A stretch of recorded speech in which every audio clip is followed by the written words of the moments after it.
Good morning.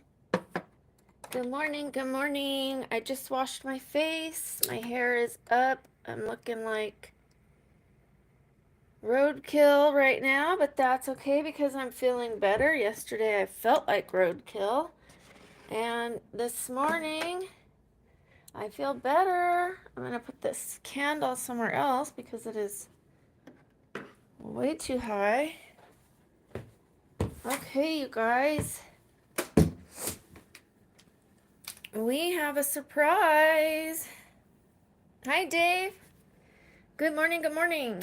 So today I'm going to be opening this big box. I know what's inside, I guess. Or at least, because I ordered two big things. So it's either one or both of them. But I do have to put on my skincare because I did just wash my face. So let me put on my skincare. I have a word of the day, so Justine does. Oops, I don't know why. Justine does the fortune cookie. I do the word of the day. Now look at my ring camera, so crooked. So maybe that is a giveaway of what is in that box. Because this thing's on tilt. I gotta go like this to look semi-straight, which with having scoliosis isn't much of a problem. I'm on lean, but I'm leaning this way and the camera's leaning that way, so let's try to fix it a little. Just bear with me. Bear with bear with the ring camera. Oh, maybe that's a little better. And then look, I've got my shirt on for the day. It says hashtag mood. So this is a UFC fighter by the name of Nick Diaz. Nick Diaz was in the octagon fighting Anderson Silva. Anderson Silva at that time was supposed to be the best fighter. And here comes Nick Diaz, and Nick Diaz wasn't given the credit that he deserved because he was a pot smoker. Hi, Matt. I'm just telling the story about my shirt. So I'm talking about Nick Diaz and how he was fighting Anderson Silva, and it's supposed to be this high pressure fight. He's fighting the best guy in the world, and Nick Diaz is underrated. Everybody's overlooking him, and he gets in there, and Anderson Silva is real hesitant. He's not engaging with Nick because he knows what kind of fighter Nick is. And Nick did this in the middle of an octagon. He laid down like, really? He like, this is a fight, you know? Like, come on. You know, what do you need me to do? Lay down for you to engage with me? He was basically saying, you know, I'm not afraid of you. You're afraid of me. So he was like, this says hashtag mood. It's like in the middle of the octagon, in the middle of the toughest fight, no problem. I got this. So that's what you know, when we're in the middle of a big fight, relax. We got it. We're a tougher fighter than most people know. And then I am going to do the word of the day once I get to 4 people. I want to see Justine on here before I go ahead and give the word of the day. And then one of you, I'm going to need you to pin it. Dave, I'm not sure if you're interested in being a mod. I've got Matt and Justine as a mod, and I've got Candy K. Candy K's not here yet. Maybe she'll pop on. I know Justine might in a minute, but she's getting herself together. She might not have expected me to come on right when she ended, but I meant it when I said tag team. So, and all these creams that I'm putting on, this is all to fight the aging. Like, when I went to the skincare place the other day, he said, "You look really good for an older white lady." He really said that, and I was like, well, you know what? I'll take it because my skin used to be really bad, so it's hard to reverse damage once you have it, and I had a lot of damage. If I would have taken care of my skin ahead of time, I would have been way ahead of the curve. But like I had to go in reverse while I'm still aging this way. So it's like I'm fighting this and I'm fighting what I did over here, and I'm still pushing it back and improving my skin I had a really good skin analysis. They said my numbers rated higher than most of the people that come in. Now that doesn't mean that I look younger than every single person, but it means like my skin health was better. I had like really good elastin. I had good oil control. My pores are all good. I don't have the sun damage anymore. So I rated higher than most people that come in, and that was good to me. But when he said you're aging better than most white people, or I look good for a white lady, I was like, okay, I have my own saying because they say black don't crack. It's good to see you too, Matt. They say black don't crack. Well, I have a saying. It's if you're Caucasian, you will raisin.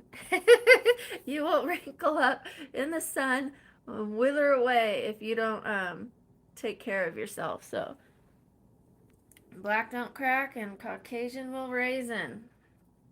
It just is. That's just our luck of it. And I actually ordered these things that you put, it's drops, and you put it in your water, and it gives you more melanin. So that way you're able to go in the sun without so much damage. It gives you a little bit of a tan without having to go in the sun. Hello, Dave. And it will give me a little bit of color. I will no longer have to go in the tanning bed once a month. I was going once a month for 10 minutes and covering my face because my legs get glow in the dark fluorescent white. And it would just cut that little white just so it was like pale, but not like fluorescent, like, oh my gosh, pale. Look like I have stockings on, white stockings on if I don't do a little bit of tan once a month. But I ended that membership because I don't even want to damage the skin on my legs and body. It's not just about, my face, but your skin is an organ. It's your largest organ. I want to take care of my liver. I want to take care of my kidneys. I want to take care of my stomach. Why would I not want to take care of my skin? So those drops are going to give me a tan without having to put myself in a tanning bed. And with it comes melanin, and that melanin makes your skin tougher, stronger, not tougher like hard or anything, but stronger. Like I'll have a little black don't crack in me. It won't change my nationality, but it'll just make my skin a little better. Alrighty, let me start with my neck. My neck is my biggest problem area. So I never even took care of my face to begin with, let alone my neck. So I started taking care of my face, but not my neck. So my face was catching up, and my neck was like, hey, what about me? And it really was like, whoa. So now I use this cream, and it is $9.99, and it's the best cream in the world so far that I have found, and I've tried a lot of neck creams, let me tell you. Okay, I still am waiting for Justine before I go ahead and give the word of the day, because she will ask once she gets on here. And I'm taking something called Burn Plus. It's all natural ingredients, but it helps burn off glucose and fat. So, I am watching my glucose, but I'm hypoglycemic and I'm on the border of borderline diabetic. So I really have to be careful. I have diabetes on both sides of my family, and I would rather take this than insulin and just be really careful with my diet. I do have a tiny bit of honey in here. My cachava and macadamia milk all together only has 7 grams of sugar and a little bit of honey, but the honey is a natural sugar versus refined sugar like I was having at Starbucks. Starbucks had 45 grams of sugar. This is a lot less, and it's a healthier sugar. Coconut sugar and honey. Both are anti-inflammatory.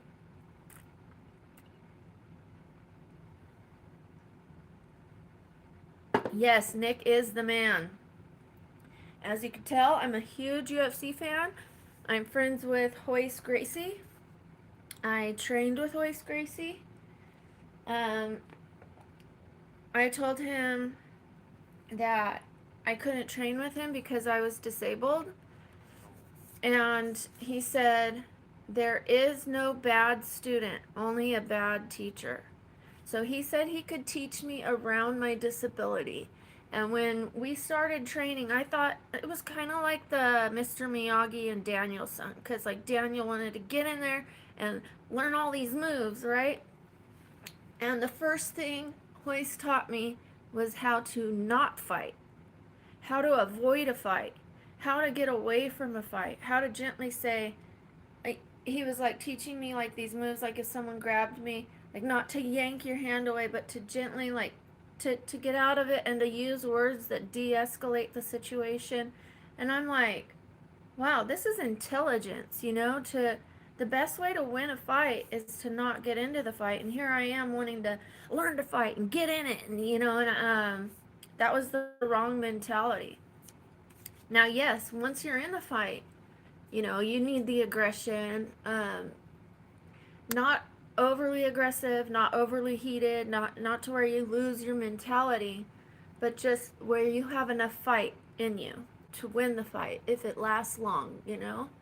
But you want it to go as quickly as possible, and the point is to end the fight.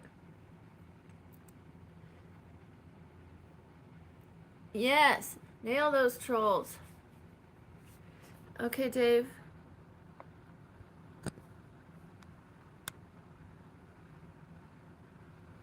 There you go, Dave. Thank you.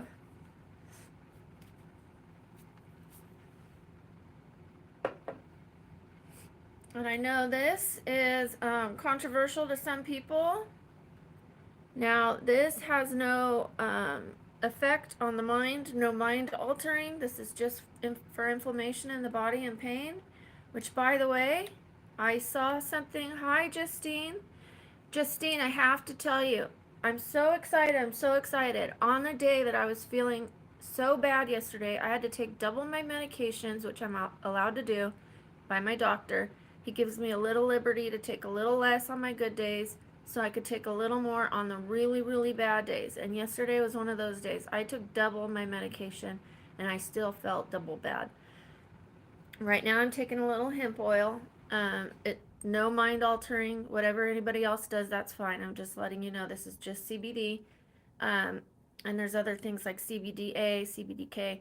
But anyways, yesterday they announced they have come up with a new non-opiate pain medication that is going to be better than the opiates. It's going to help people with their pain and their suffering without the side effects of the opiates, without all the addiction that people are led to because they have to have a surgery and then they end up getting hooked on these medications.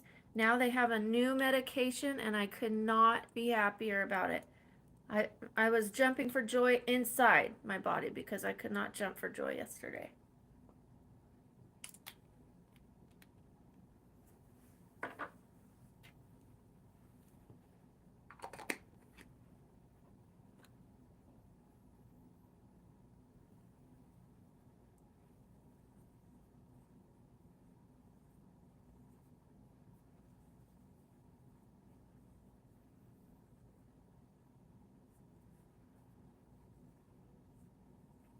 You have to let it absorb under your tongue for a little bit.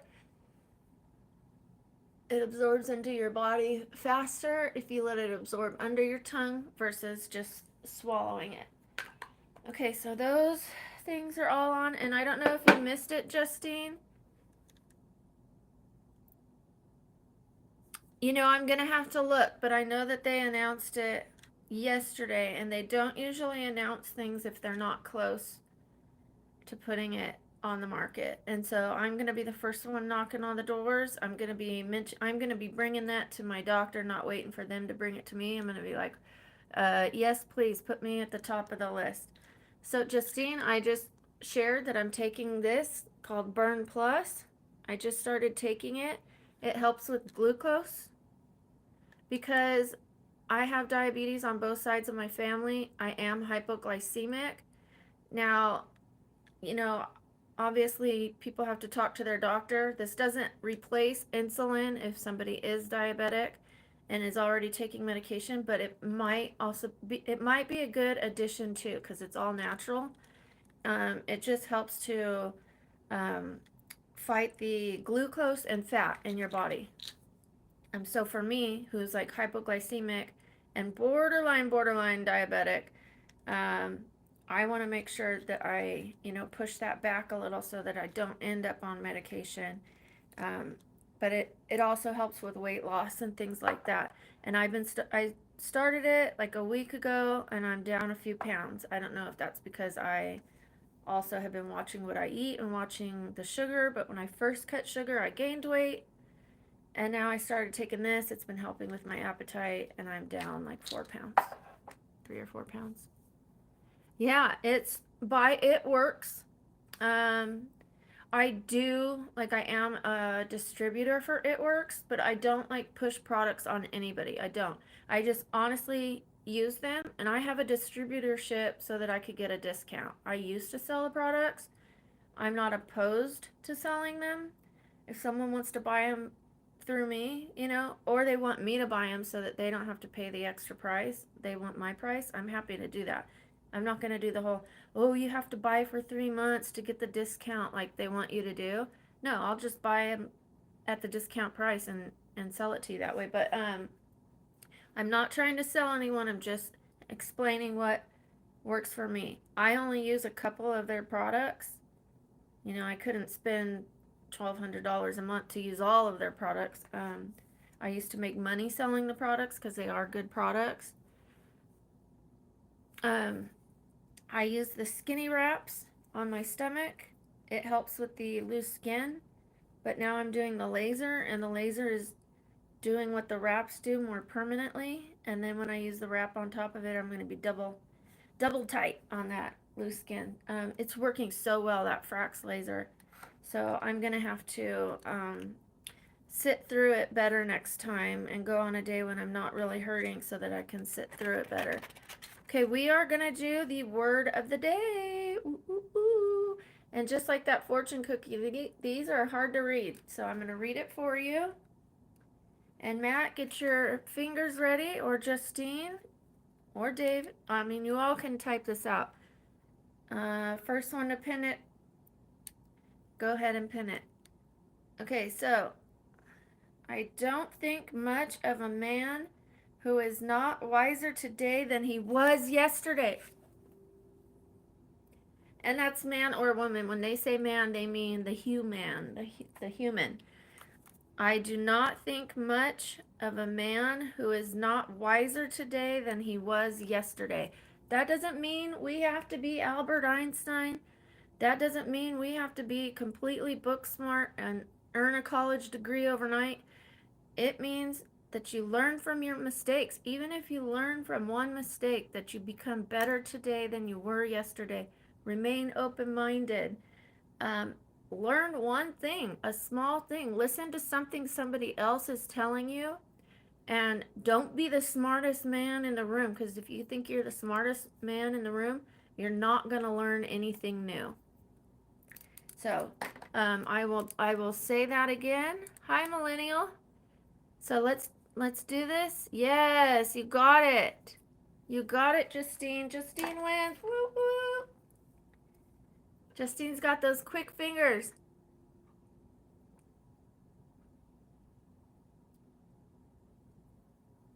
Okay, do I pin that or do you pin that? Go ahead and pin it if you can.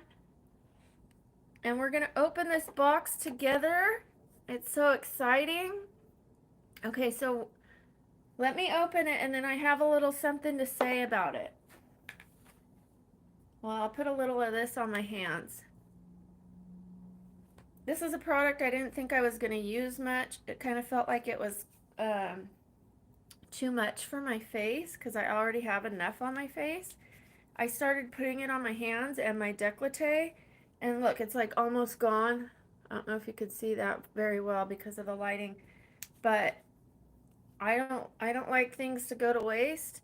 And I put it on my hands. My hands and my décolleté have never felt so soft. So just because it didn't work on my face doesn't mean it can't work somewhere else. I could have put it on my feet, my legs, anything. Like, I spent money on this, and it's a good product.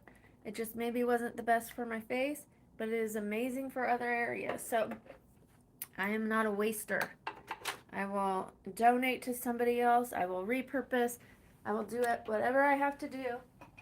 I don't throw much away. Okay, let's see if we could get down on this. All right, you guys, what's in this box? And Justine has a box today. She has another one coming February 5th. And then she has more coming. I am a gift-giving kind of person. That's my thing. It's one of my acts of love to be a giver. Oh, inside a box. It's another box. It's another box, you guys. I always love get another box. Take a look. Can you see what it is? On my broken, twisted ring cam, can you see that I ordered another ring cam? A ring light. This ring light can hold a tablet or it can hold a phone. So I have both a tablet and I have a phone, obviously. But I love that I can put the tablet on here and I can just touch the ring light and it will change the lighting on the ring. I don't have to totally mess with buttons. I can just tap, tap, tap. Like those old lamps, you would touch the lamp and the lamp would dim or brighten. That's kind of how this thing is. Well, it's putting up a fight, but you saw my shirt. I'm going to win. Look at that. It has a nice carrying case. Oh, it's got more stuff in here. Okay, I'll get to all this stuff. This is the tripod and the gadgets and gizmos. And you saw yesterday I got the microphones. Let's see what this looks like. We just want to see how big that ring is, because the one I have right now is pretty small. It's like 9 centimeters. Oh, bigger than my face. The one I have right now is like really small. It's like this. And so this one, I mean, it's got all the things back here. And you just touch it like this, and it changes the lighting. So, what I want to say about this, I'm just going to put this back in its handy dandy case. I'm so excited about that because even though I only have 100 subscribers, I believe in myself. I believe. Even if this is just a hobby, even if this ring camera is broken, I yanked it the other day and now it like won't forgive me. Oh, I need to pin it. Okay, thank you.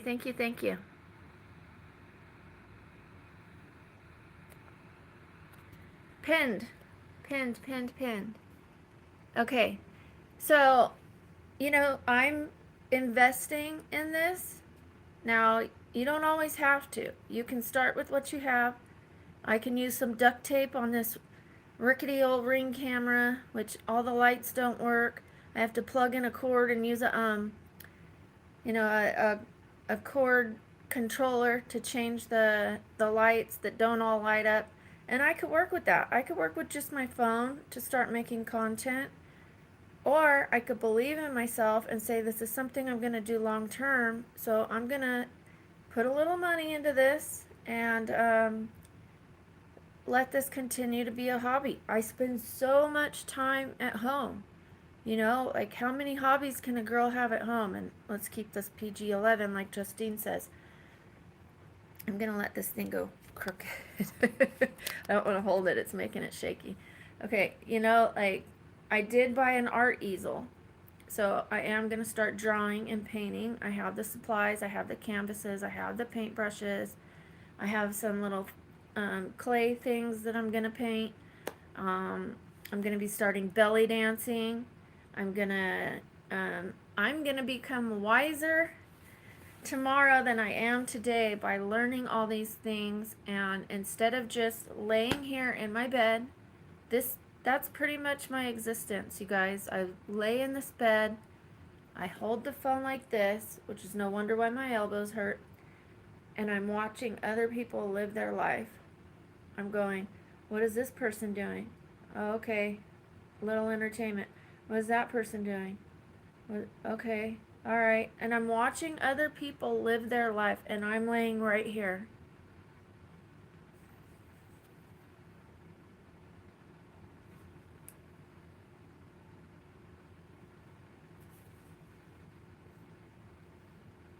Even the meeting that I run, I'm chairman for a meeting that is open to the world. I was voted unanimously to have the honor of being the chairman, but I do it from right here. And those people, they're acquaintances. Like, I was calling them family and I was calling them friends. We do have a close relationship and we all root for each other. It's a sobriety program. I try not to mention it by name because it's, I mean, you could put it together. You could put the clues together. It's a unanimous program, which is why I don't state the name of the program. But it's an alcohol program, and we all get on there and we all root for each other, and we all want each other's sobriety almost more than we want our own. Like if somebody says they feel like drinking, we're like, no, like you could call me anytime, like don't do it. And that's really helpful, but um, sometimes like people, we don't always get along, in those rooms, which is kind of weird. It's like we all root for each other, but we're all stressed. Like everyone has opinions on how the meeting should be ran, which is why we take votes so that there's a group conscience, and then we're just supposed to follow that until the next votes. But some people will like not show up for those meetings, and then they're like, we should change this, we should change that, and I'm like, okay, we'll call for a meeting or come to the meeting, and they're like, no, it's not that serious. It's like, oh, so you want it to change, but you're not able to go like this and say, I want this, whatever, not having it. That's what happened yesterday with my friend, and she knew what kind of day I was having, and she knew people were coming at me to like, we had just had a business meeting last week and made all the new rules, and someone was like, we should change this, you should do that, you should alter this, you should get somebody to do that, and I was like, look, I'm going into a spa treatment, it's supposed to be relaxing, can we talk about this later, and you could call for a vote. She's like, whoa, it's not that serious. And it's like, wait, you're telling me to change something, but when I say, like, I can't just change things, it has to be voted on. Yes, I run the meeting, but I'm not the boss. I don't make the rules, the group makes the rules. So I say call for a meeting, and she's like, whoa. And then so I let my friend know um, that this person was giving me trouble and making it harder, and that I wish people would just follow the group conscience, and not everybody would have a problem every day with these things that don't matter. We're there to save our lives and to stay sober, and they're worried about little insignificant things like what, oh, we're saying this announcement too many times. It's 10 seconds of the meeting. Like, you don't have to say it, I say it. Like, just tune it out for 10 seconds. It's important. Maybe somebody else needs to hear it. Well, she knew I was bothered by it, and I was very hurt, and yesterday was a very, very bad day not bad day, painful day for me. A very difficult day. And I almost didn't do the meeting, and I was asking my co-chair if he could do it. And she goes, I got a question about these announcements. Could we just not run the announcement, like every single day and she starts going into it, and I'm like, well, we could bring it to a vote. And she's like, well, you don't need to reprimand me. And she sent me this message, like, I try to understand that you're going through pain and you're going through stuff, and like she starts finger pointing at me, and I was like, I almost let it slide, and then I was like, you know what?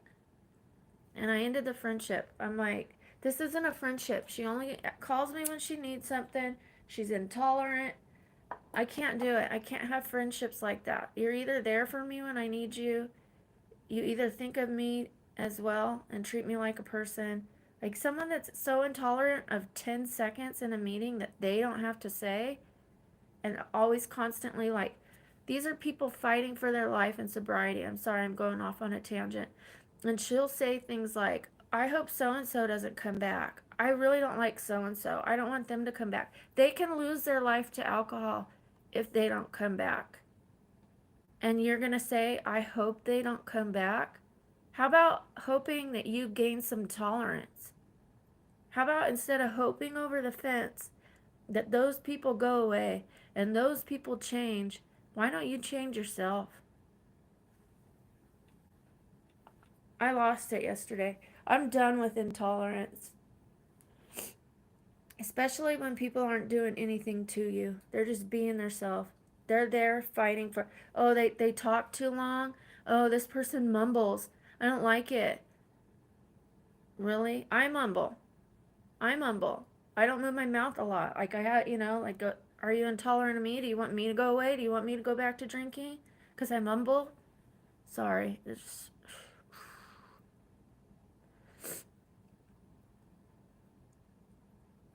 Yeah, I understand, millennial, that you're saying you can't do programs. This program saved my life, and so I'm giving back. Um, Sometimes I think about leaving it, to be honest, but if I left it, I know that I would slowly, slowly revert back to my disease of alcoholism.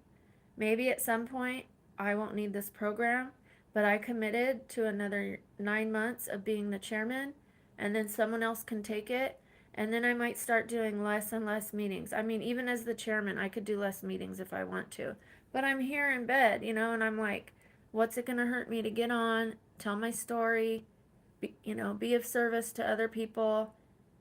It's an hour a day.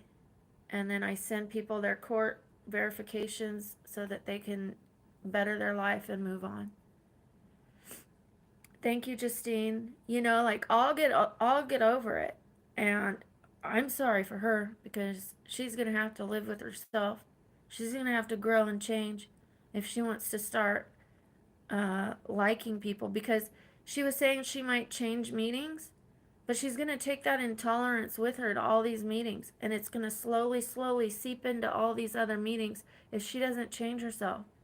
Like it might seem like, oh, okay, this meeting is refreshing. I don't have any problems here. Everything seems brand new when it's brand new, and then slowly this person's going to grate on your nerves, this person's going to grate on your nerves, and all of a sudden she's going to be saying, can we change this? Can we change that? How about changing yourself and just accepting the program so that it can work for everyone, not just you? That's how I feel. Sorry, give me 1 second.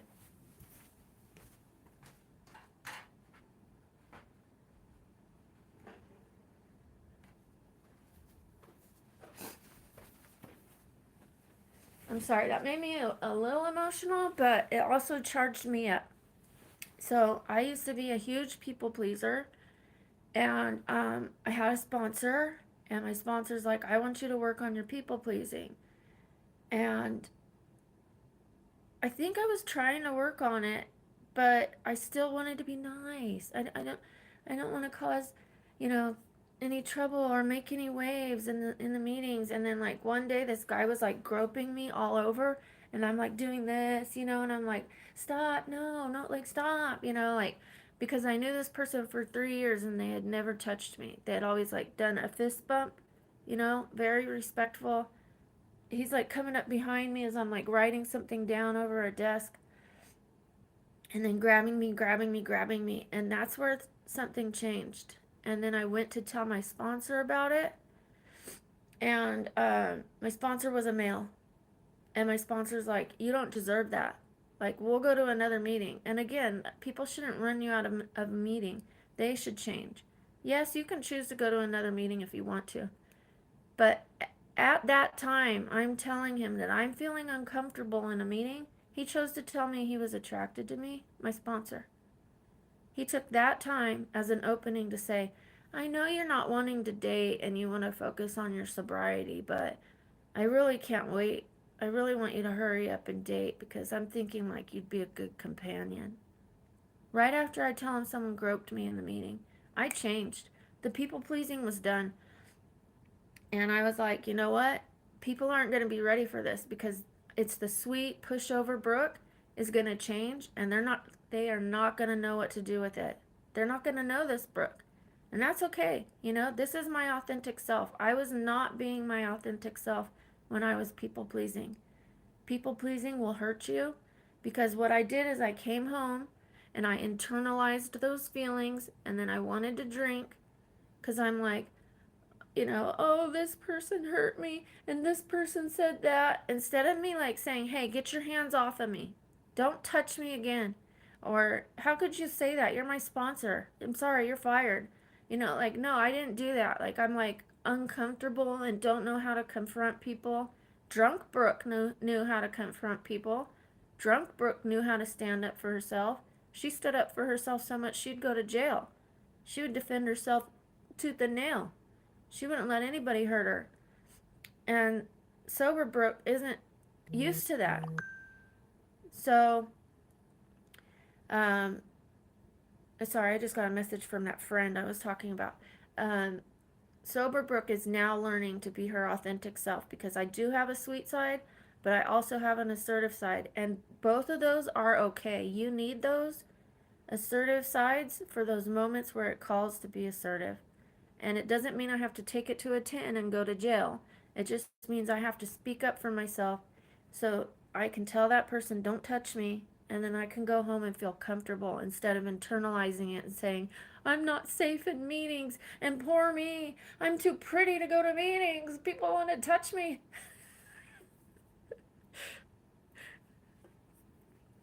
Yeah, I was like, poor me. Poor me. Like, why me? Like, it's because I'm pretty. No, it's because I'm a pushover. They'll do it to any of the women. We're alcoholics. We're sick.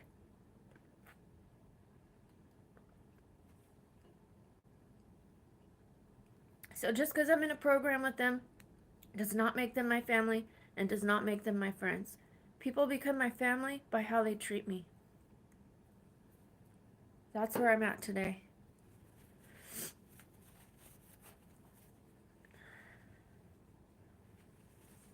Thank you.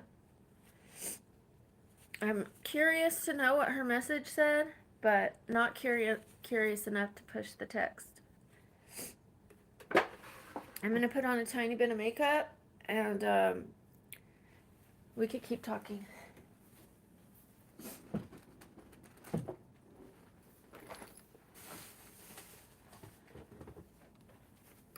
What you know about rolling down in the deep? When your brain goes numb, you could go into. I went on a rant. That was healing.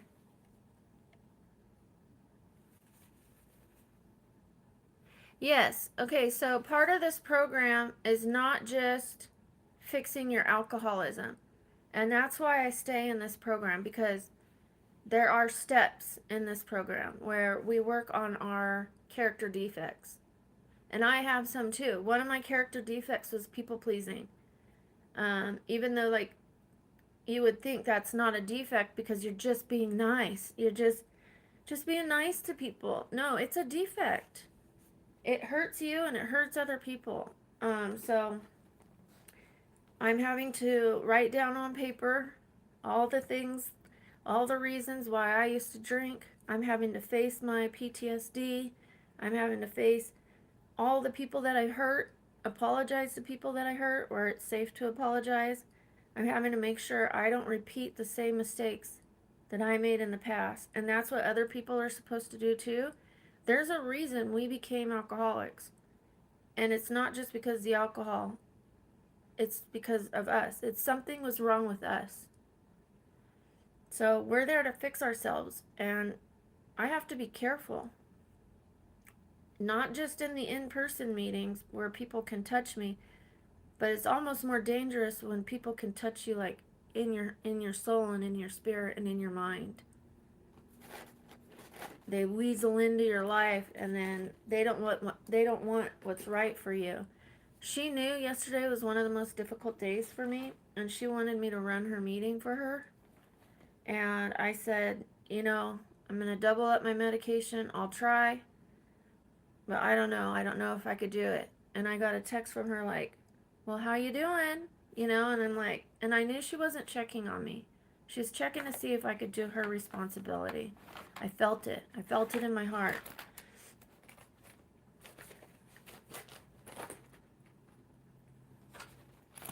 And in that comment, I was like, forget it. Forget it. Hiya, Russ. Russ, I'm on a rant today, but I've got on the right shirt.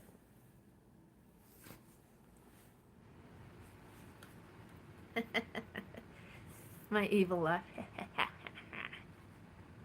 You did. I'm so proud of you. I'm at about a little over 16 months. And I count that sobriety from when I stopped smoking pot too.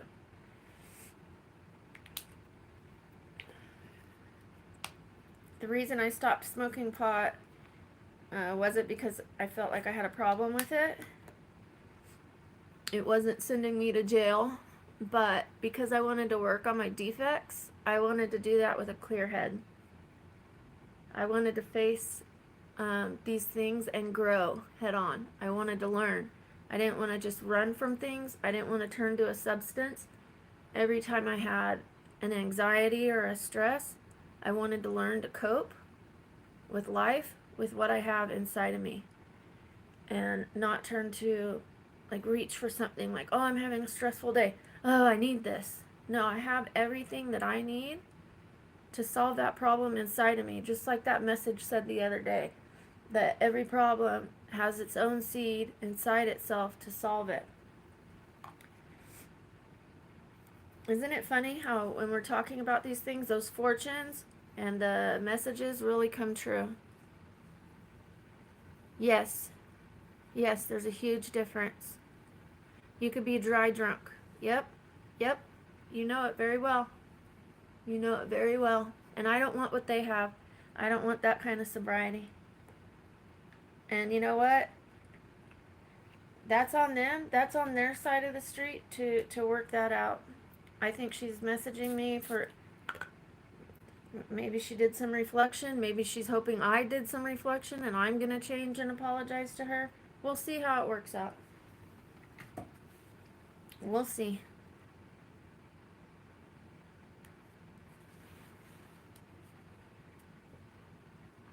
Alrighty, I did put on my sunscreen. I'm just going to put on a little bit of makeup, maybe a lot, who knows, so that I could go to the pharmacy today. And then I purchased 3 more of those medicine containers so that I can organize my medication for the month. I am done organizing them every single week. That's 52 times a year. It always seems like the week runs out so quickly. I was really happy when I got that weekly organizer. Let me show it to you. It's large because I have a lot of medication, right? Well, I got 3 more of these. So, before I was just opening my drawer every morning and fumbling through and looking for every medication, and it was making me depressed. And so I got this, and I'm like, oh, that's the best thing I've ever done. Like now I can put the medicine away, and I only have to look at it once a week. Well, once a week comes up really fast, and it seems like every single time it runs out, I'm having a really rough day. I'm in a lot of pain, and it's difficult to go through every single one. So I'm just going to do it on a good day, a day that I'm feeling well, and get it done for the month. Then I only have to do it 12 times a year instead of 52. So I'm getting wiser. I'm getting wiser every day.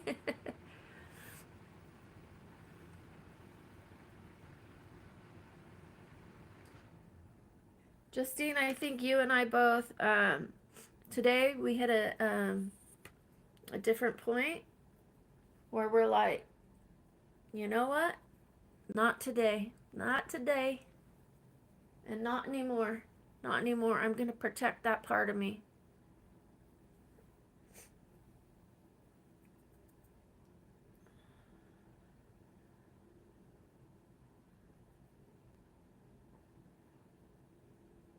And that's good. That's a good thing.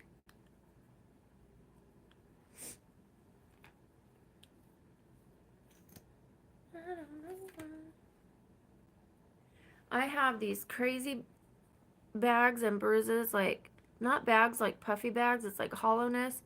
And then, like, the bruising right there ever since I had the rhinoplasty.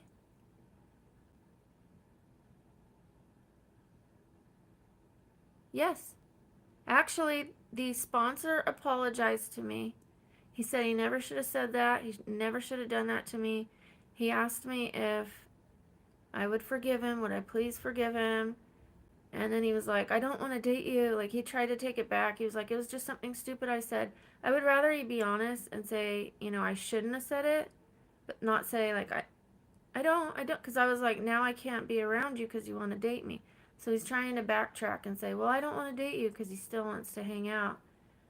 Yesterday he asked me to coffee and to forgive him so that we can still have our friendship. But he put his needs before my sobriety, and I don't trust that.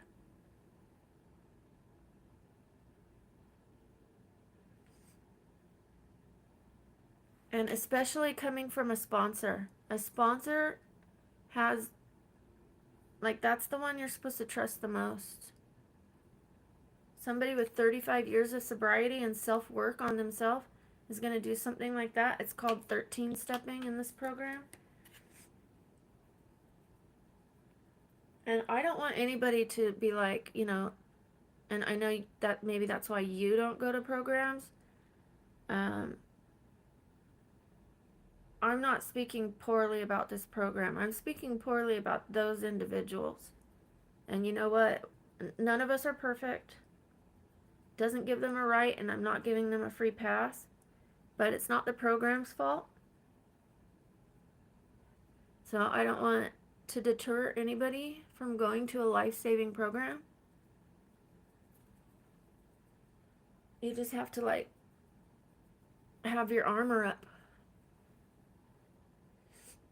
Because it's a program like that where everyone is welcoming and like, oh, and we'll do anything for you. Yeah, but they'll also do anything for themselves.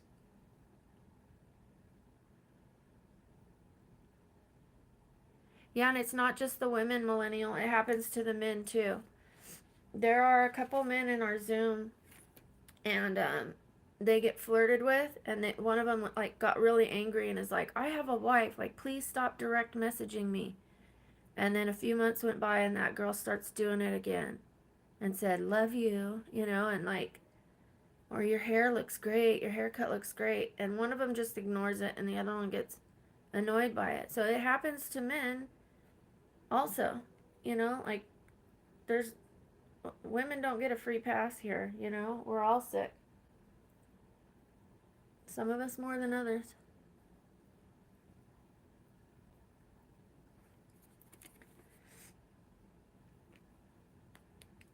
I say we're all sick, and the people in the program. That's why we're there. And I don't just do this program. I did 2 years of therapy.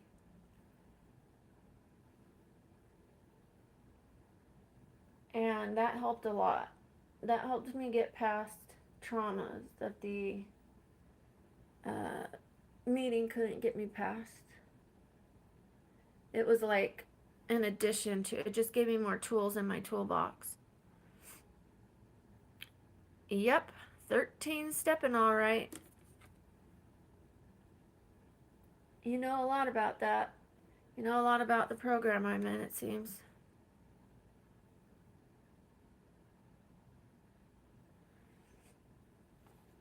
Yeah, and I don't mind this new Brooke. Like, it's a little uncomfortable that I'm not just sweet as pie.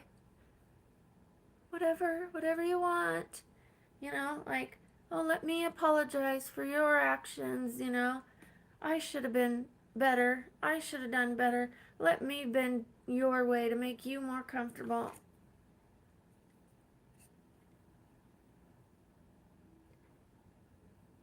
I'll do a little bending where I need to. I'll do the growing where I need to grow. But I'm not compromising my sanity, my sobriety, my spirit, none of that for anybody anymore. Nope, nope, nope. I reached my limit. And I'm thankful. I am thankful for those experiences, which is kind of odd, but it brought me to the point I needed to get to protect me from something bigger that's coming. There's something on the horizon or some otherwise I wouldn't be in this training in life to prepare for it. Life life prepares you for things that are coming is what I believe. And something bigger is coming my way, and I'm going to be prepared to say, get your hands off me, or don't talk to me like that, or to walk away when I need to walk away. So I'm thankful for those experiences. Should they have done it? No. But am I going to use it as a springboard to better my life? You betcha. You betcha.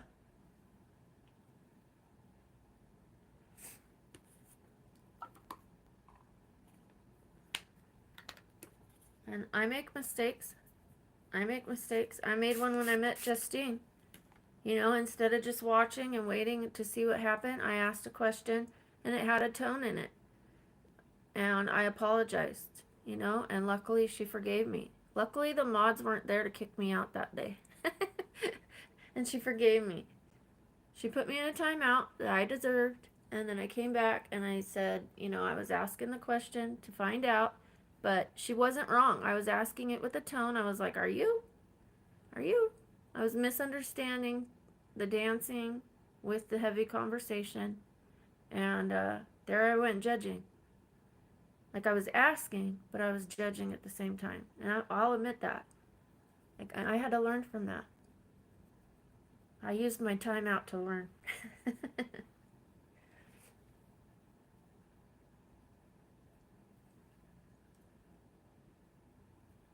Let's hope that everybody you put in timeout is learning, Justine. Yes, yes. I don't make amends to everybody.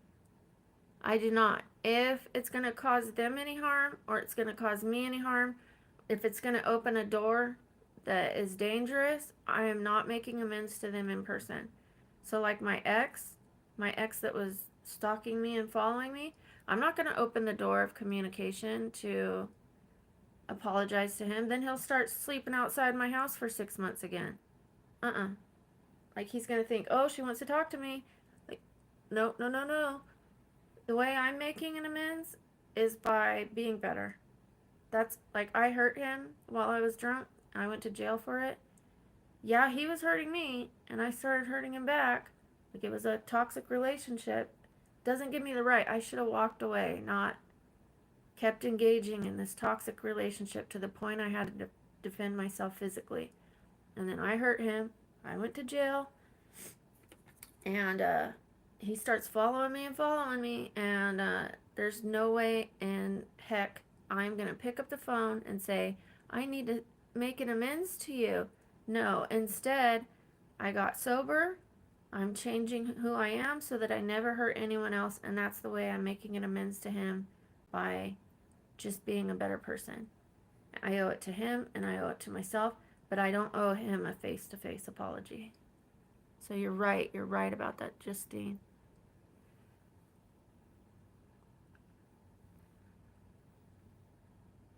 Yes. Yes, millennial. You're absolutely right. And you know what? Sometimes it's too late then, but maybe good. They'll treat other people better in the future. Sometimes I give people second chances, sometimes I don't. Usually I do. It depends on how big the offense, you know? Like, I wasn't going to give this one friend I was speaking about a second chance. My sponsor told me to. I was like, no, I see too much going on. Like, this is not a real healthy friendship. And he's like, I like her. Give her another chance, you know? And I did. And then little by little, she's like, do for me, do for me, do for me, you know? And I mean, don't get me wrong, she would do some things for me here and there. But that's like those toxic relationships. They do a little something sweet and nice for you, love bomb you. I don't want to get into all that. But, you know, they do enough nice for you that you're like, well, they're a good person. You know, they're sweet to me sometimes. Sometimes isn't enough. Not for friendships. Not when you're inviting them into your home, into your personal stuff, sharing like private information with them. I'm so glad I didn't tell her some certain things. Some things that are so private to me. I knew better. I was like, just in case. Just in case.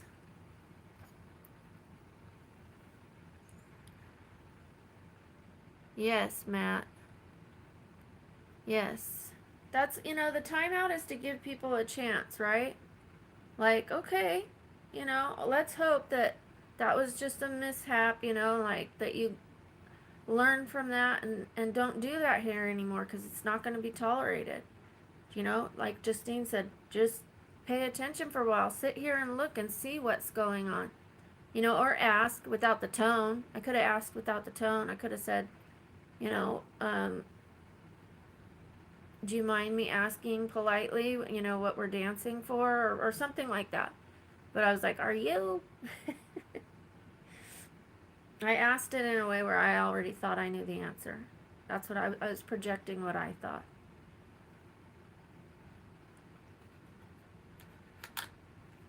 I was.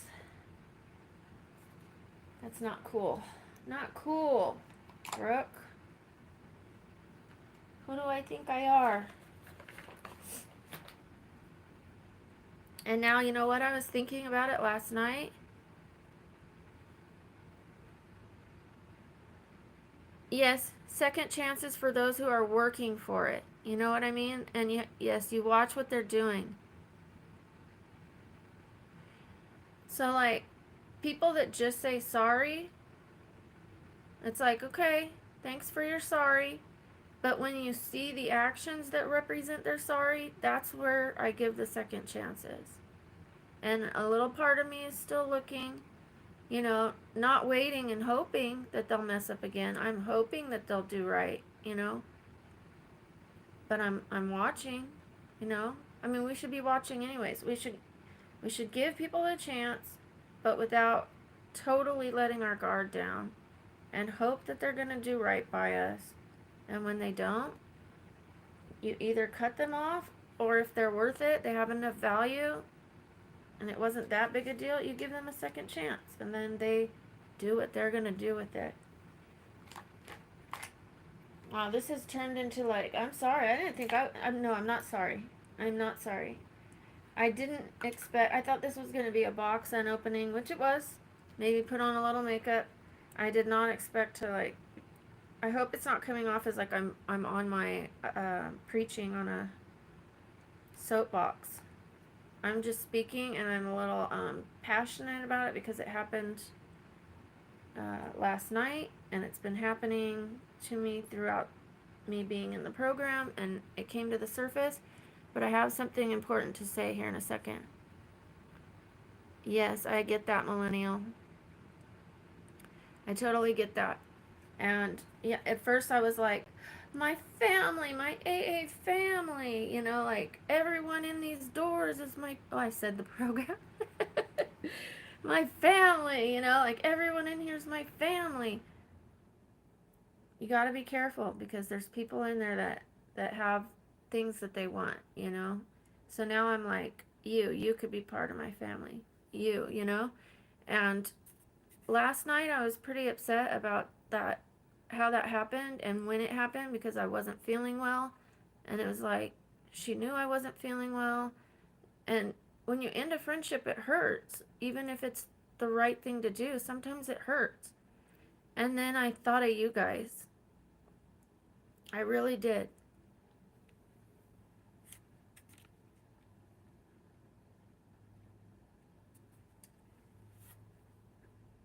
You guys came into my life at a time I needed you.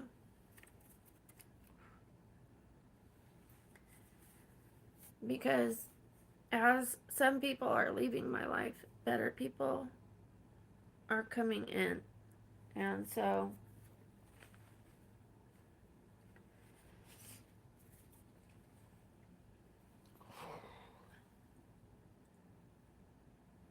it isn't easy to put on makeup when you're leaking.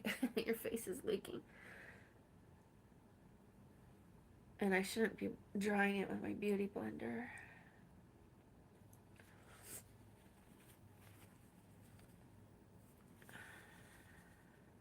Yes. Yes, Justine. And I went from feeling sad about the loss of that friendship, which is okay. You know, I can mourn that friendship. But still know that it's not the right friendship for me. And I could give her like a nice goodbye. The goodbye yesterday was a little, you know, it wasn't sweet and flowery, and it doesn't need to be. I didn't cuss at her. I wasn't overly mean.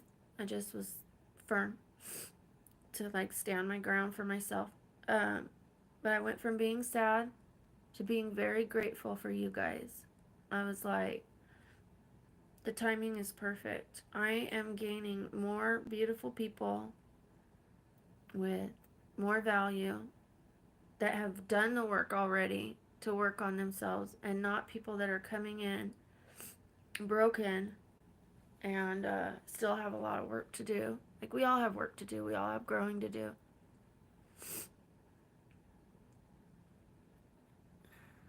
Yeah, you're right, Matt.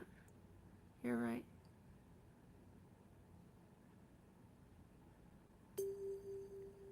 Thank you, Millennial. I'm so grateful. I'm so grateful for you guys. You have no idea. I said it before that before my life was watching other people live their life, and now I get to engage with people and start living mine. I really invested in that program, which is good. It saved me, and or I did part of the work to save myself, like the two sides together, and my higher power. Sorry. And now I could start living. Now I could start seeing, who does sober Brooke want to be?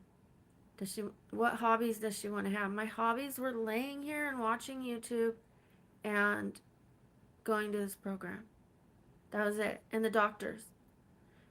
Like, before I had the gym, but this last year I couldn't even go to the gym. So my three hobbies were the doctors, the doctors, laying in bed watching YouTube, and laying in bed going to this program. Giving of myself. Work, work, work, work. Doctors, doctors. Like, I wasn't having fun. I wasn't doing anything creative. I wasn't doing anything to fill that creative void. Yeah, I'm gonna get there, Justine. I made a commitment for this next year, and I think there's a reason why I made it. If it gets to the point where I can't keep the commitment and keep my sanity and sobriety, then I'll give it up. Right now, I feel like I made it for a reason, and a couple people that know me well are like, why don't you just give it up? And I'm like, first I'm gonna try. First I'm gonna try and see if I can work around these issues, because I always gave up too fast in life. I was a runner, I was a quitter. So I'm gonna see if I can get through it, and if not, then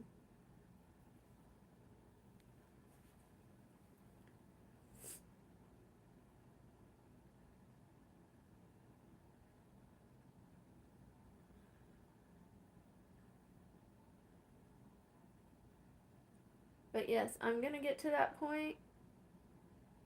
Like, I'm not in those rooms to make those rooms my life. Some people make those rooms their life, and they can't have a life outside of it. They're like, this comes first. No, my life comes first. My daughter comes first. People say that those rooms come before their family, and I get it when they first come in there, that like the rooms have to come before the family. Like, we're in that room so that we can never disappoint our kids again. Like, well, on to the level that we did. We're always going to disappoint people and make mistakes.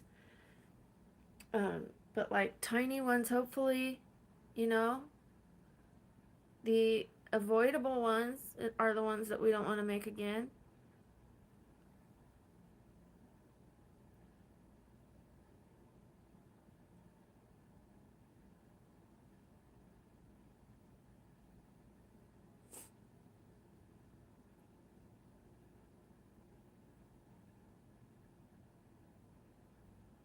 For the guys that don't know how women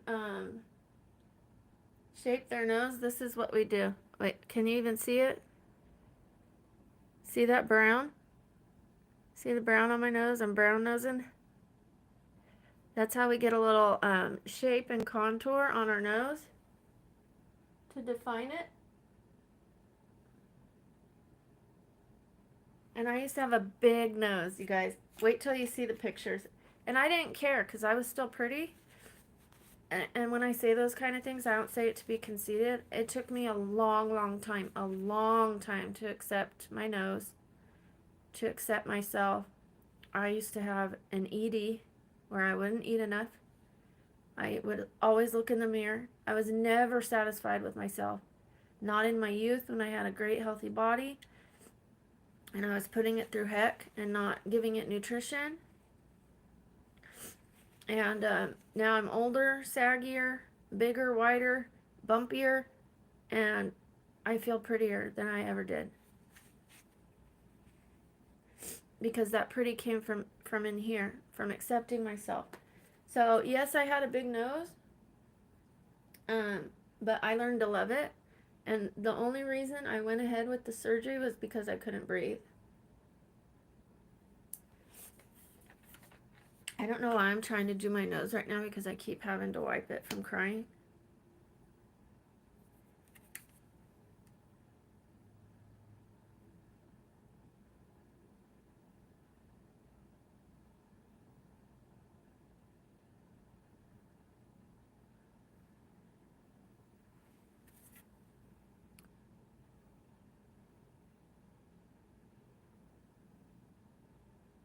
Yes. Yes, the people in the rooms tell us keep coming back. But what that meant, that was for the people who hadn't yet caught the sobriety, like who hadn't committed. So like those that are like tiptoeing on, do they want to be sober or not? Do I want this life? Do I want to stay sober? Do I want to put the drink down? Do I want to be a better person? And they would leave, and like as they're walking out the door, it's like keep coming back, you know? It wasn't meant as be here every single day for the rest of your life. Don't do other things. Don't have a hobby. Put your kids, behind the program. Like if your kid needs you, sorry, I've got an AA meeting. Like, that's not what it means.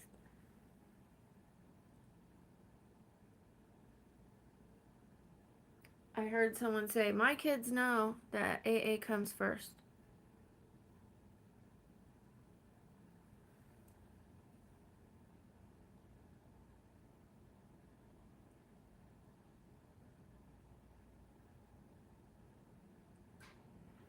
I keep saying the name of the program.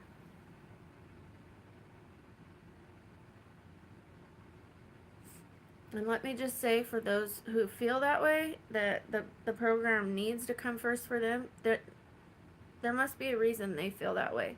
Maybe they're not yet where they can stand on their own 2 feet, where they can walk outside of the room, the walls, and hold it together.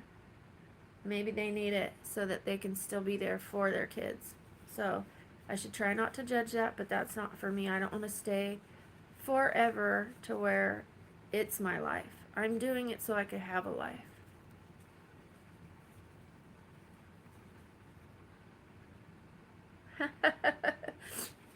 You're so cute. Sorry, I'm sniffing. This is so healing for me, you guys.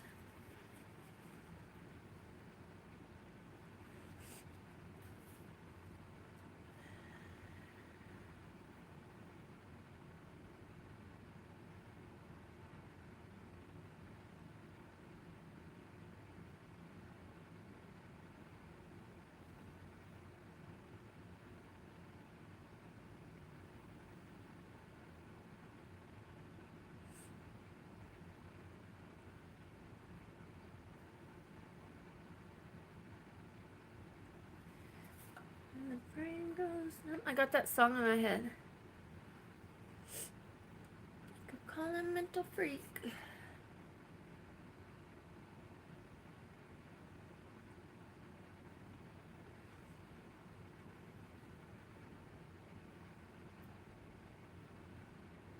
This might seem silly, but I'm gonna actually do my makeup later too. I'm gonna take an everything shower, which is where you wash your hair, guys. You know, wash your hair, shave your legs. Sometimes we just rinse off. Sometimes we put our hair up because we don't feel like having to blow dry it and style it. And, then other times we stay in there for a while, wash our hair, shave our legs, all the things that take a while.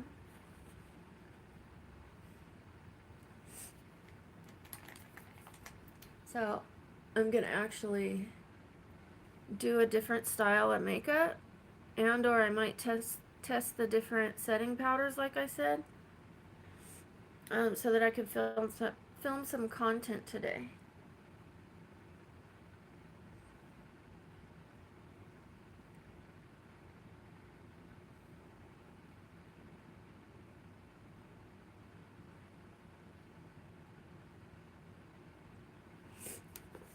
Okay, skincare is done. I am curious to know whether this setting powder works better than this setting powder, or which one works best, because I got a lot of them now. I have a lot of them. Sometimes I know good grammar, trust me, but sometimes I speak loosely. I'm influenced by all the influencers that speak that way, and then it kind of rubs off on me. Grammar is actually important to me, and then here I am being like, I got a lot of.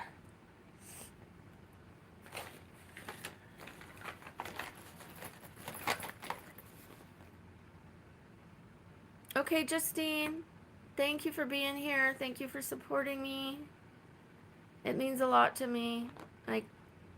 I needed you here today to get this out.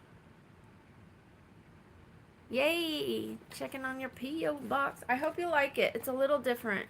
The kettle. It's not like your other one you had. This one's like got a like old-fashioned look to it, even though it's electric. It's got character. Just like you've got character. So love you too. I love you too.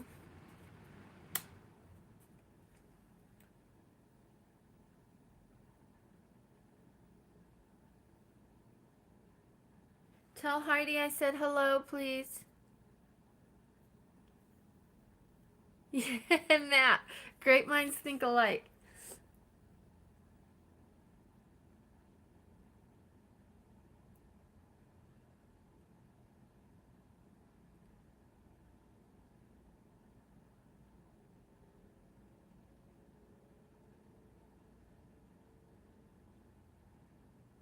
You know what? I'm not going to post this one.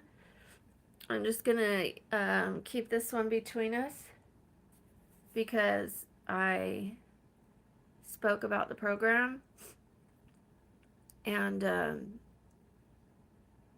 I don't want to give people the wrong impression. Someone else might need it, and I actually said the name of it. which isn't a huge big deal to some people. It's like you already knew which one I was talking about. Um, but I'm just gonna think of others, and like I don't need the extra views. I needed to like get this out. I believe.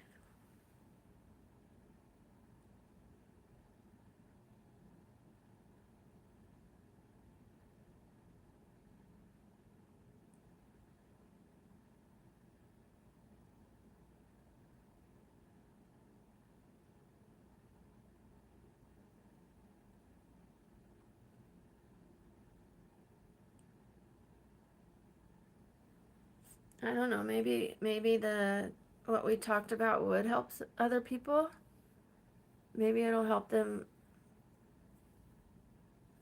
figure things out if they're feeling a little iffy about things. Like maybe they're already in the program and feeling a little, you know, like, and maybe this will validate some of what they're feeling, and just remember to get what they can get out of it and to make a life with the tools they're getting.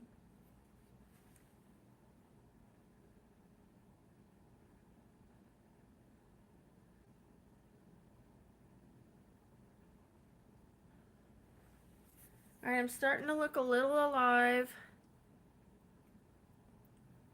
The other day, it was so funny. I was on here and I was taking off my makeup, and just guys came on here that don't know me. And the lighting was bad. I was in my bathroom.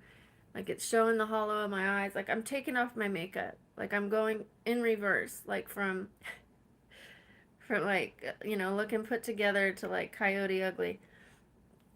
And they're like, what's going on here? And I'm like, well, I'm taking off my makeup and going to put on my skincare so that I could take care of my skin and try to, age gracefully. And they're like, you look like you're 60.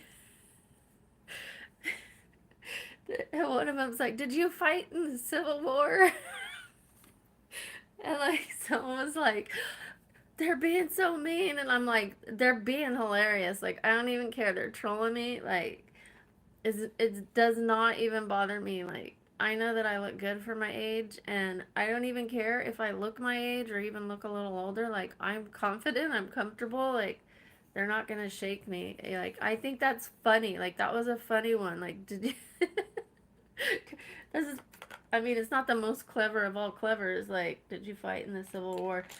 But I thought that was a hilarious troll. It made me laugh. I don't care. I wasn't like, you're out of here. Because I'm secure. I'm secure enough.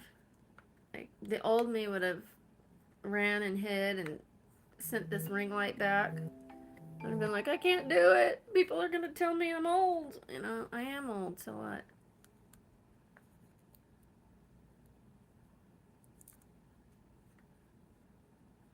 What? Oh, Map Man? Does she sing you a Map Man song? That's so sweet. If that's what I'm hearing and thinking. Heidi's hilarious. Gotta love Heidi Mae. And that duo is so beautiful. They're lucky to have each other.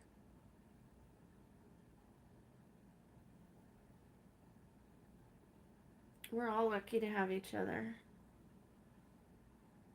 Also, Matt, if you want, I don't want to like jump into your project and steal your thunder, but if you would like some assistance making some Christmas cards, let me know and just tell me what to do. And I've got a little bit of a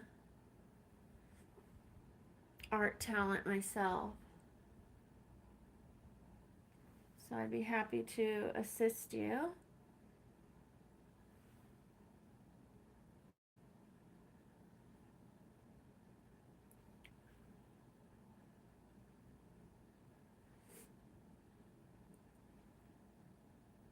But if it's like your thing, then don't worry about it. I don't want to jump into your your thing. I mean, especially if like your goal is to finish them all yourself, then don't worry about it. I'll just draw some other things. I'll help you on something else.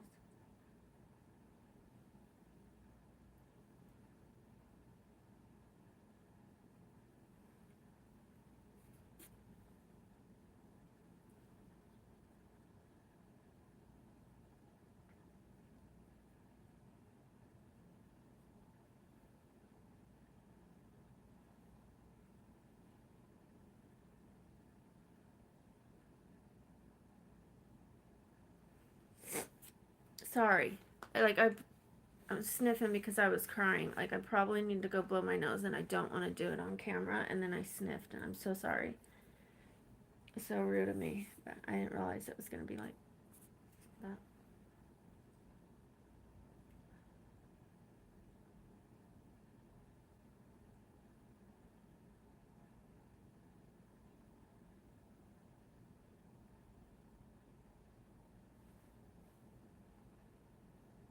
That was an emotional cry that came from the soul and the heart all the way up, and now like yeah, I need to blow my nose. Dabbing it isn't enough.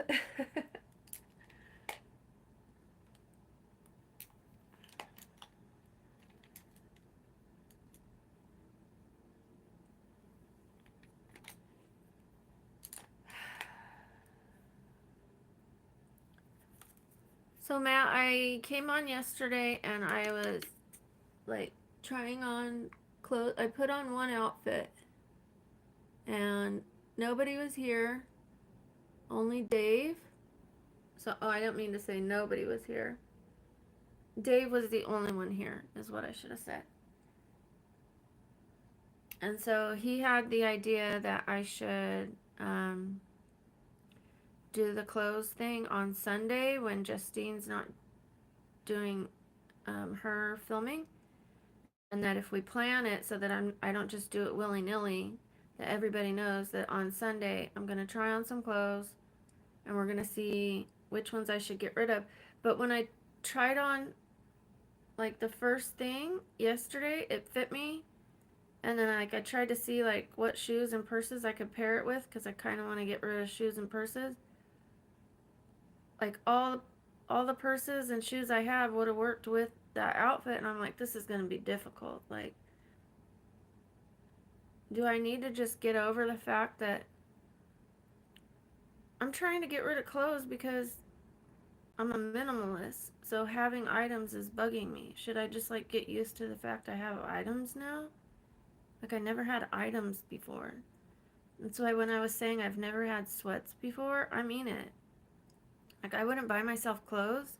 I would wear my daughter's hand-me-downs, and because, or my sister's hand-me-downs, she would buy herself clothes, and then whatever she didn't want, she would give me as an adult. So like I was very, very thin, and so my daughter's leggings, when she didn't want them anymore, they would fit me. And that's why at 47, I have my first pair of sweats. I never had sweats before in my life. I was neglected as a child. I would have one pair of pants for the school year, two shirts. Then I ran away. Then I was a young single mom, and everything went to them. Like I just wouldn't take care of myself. I didn't do anything for myself.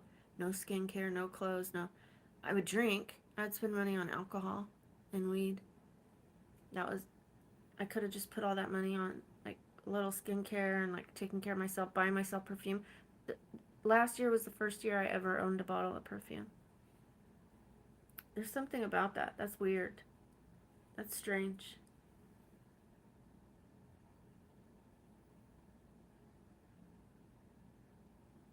I was so neglected as a child that I ended up doing it to myself.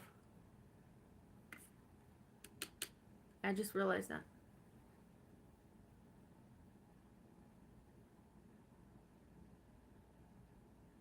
This has been a powerful therapy session. I'm telling you what, I have to send you guys money for the bill. You know what? Normally it takes me 10 minutes, honestly, but because I'm talking and I'm pausing, it it's taking longer. This look that I'm doing, 10 minutes.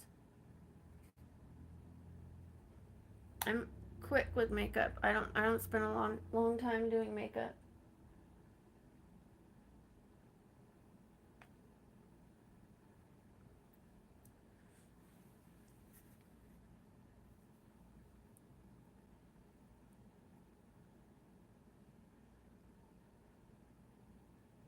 Yes, it was late. I was just I was upset because of the thing with my friend, and I felt like I need friends, and like jumped on, and it's okay. I still have you guys. It was just late, and then here you are now.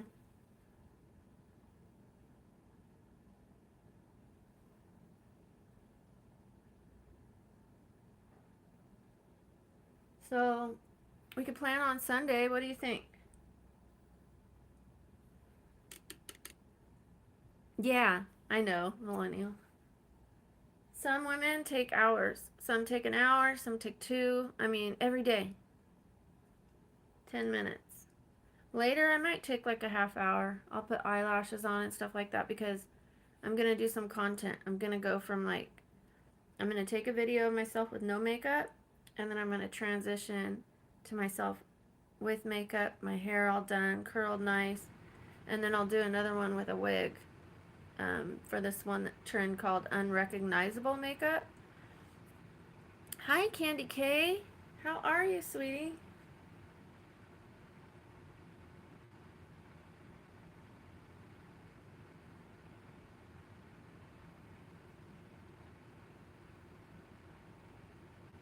Candy, we had a therapy session this morning. I really needed the therapy session, and they're not even going to charge me for it.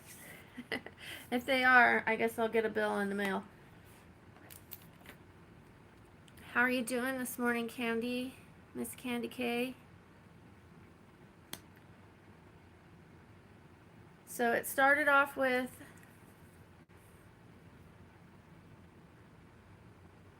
oh, yeah, Canva. Canva. That's the one that I took notes the other day. I have it written down right here.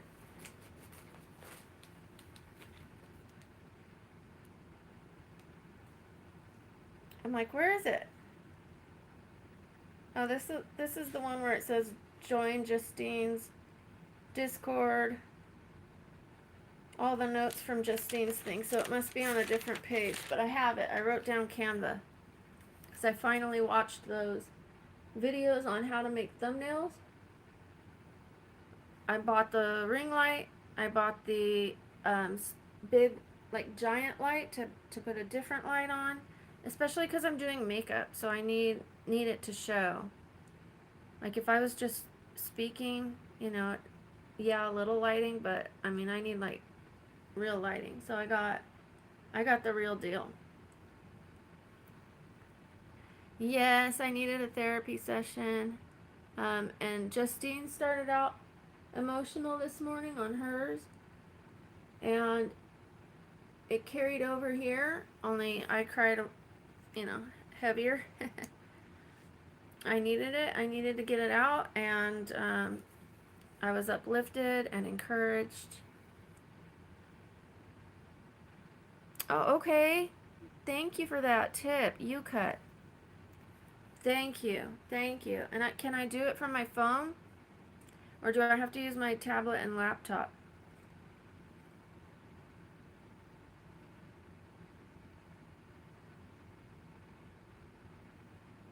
By the way, I'm going to paint something here. I think we already talked about that. I mean, I could get a different mirror, but that's spending money on something that I already have. I spent $1.20 on this. I like to save money.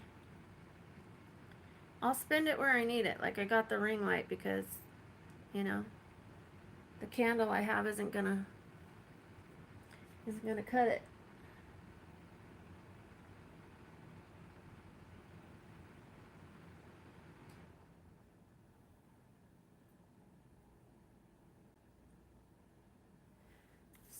Miss Candy K. Well, she was emotional. It's been a hard week for her. If you remember, I know you remember. It's the anniversary of her dad's passing this week. She lost a friend who lost their life to cancer, and another friend. A few emotional things for her this week. So I am okay. When after you cry, you still feel that the hormones, the endorphins and the serotonin and all that kind of stuff. I'm still feeling that, so I'm not like regulated yet, but I'll get there. Like those hormones are what get us there, right? So like it removes the negativity. It's like a flush, and then I'm okay. I'm okay. I just feel it. I still feel the purge. I'll call it the purge. Different kind of purge.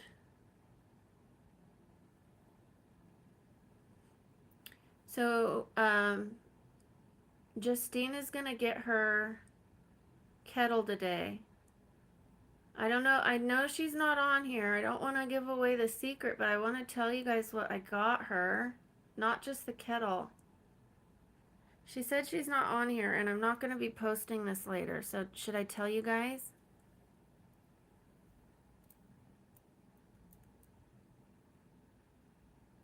Yes, neurotransmitters. Thank you.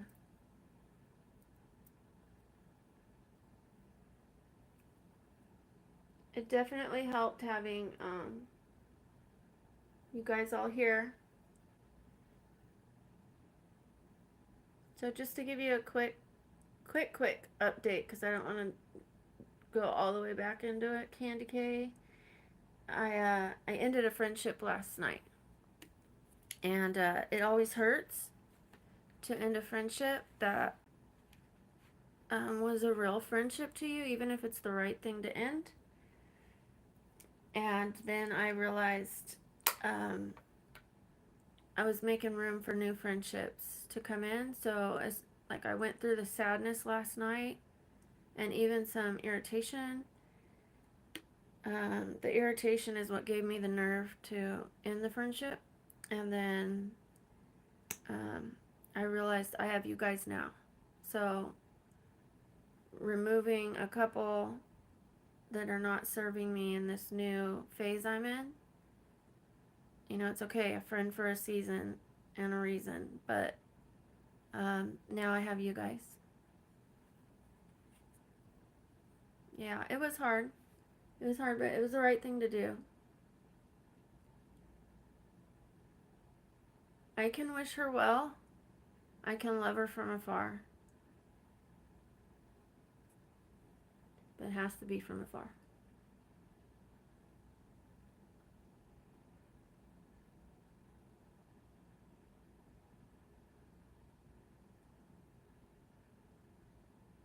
And while I was on the live with you guys, or with them before you got here, Candy K, she sent me a text message this morning, and I didn't read it.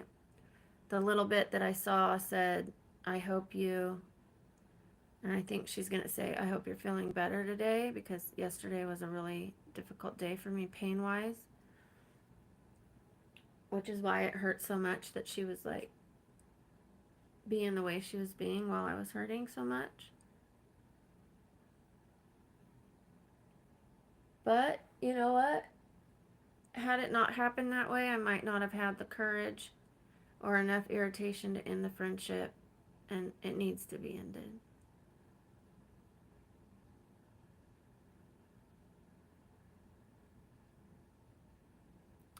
I love that. And you know what? I've never seen The Godfather. I need to see that. You're dropping the knowledge. Right? Right, Matt?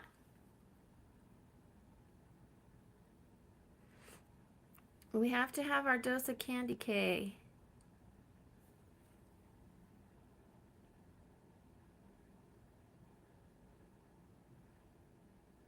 And then just to catch you up a little bit more, I'm looking over there because I have some clothes piled up. I'm going to be trying on some clothes on Sunday that I purchased them from Goodwill.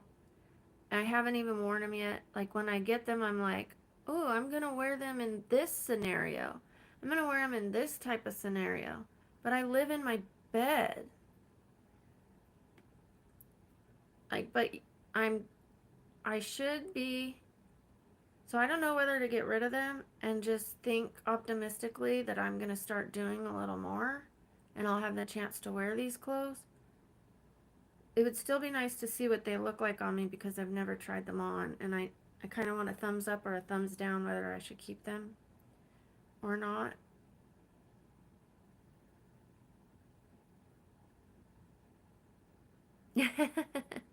Hey, popsicle sticks have a lot of knowledge.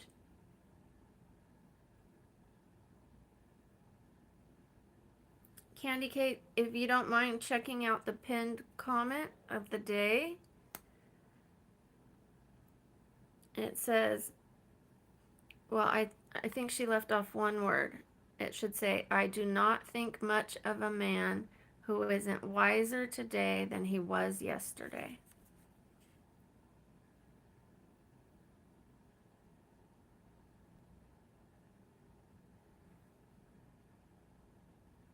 We should all be learning and growing. And like I said earlier, that doesn't mean scholar level and inventing things like the light bulb. It just means we should learn from our mistakes, learn from other people's mistakes so we don't do what they're doing, and learn something. Keep our ears open and not think we're the smartest person in the room, smartest person in the world. Otherwise, we're not able to learn new things. Got to keep a little bit of an open mind that someone might know something more than you. And it depends on the room you're in and the company you keep.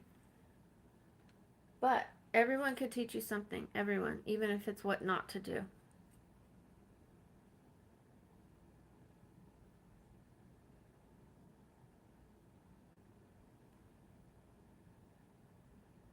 So I'm almost done with my makeup.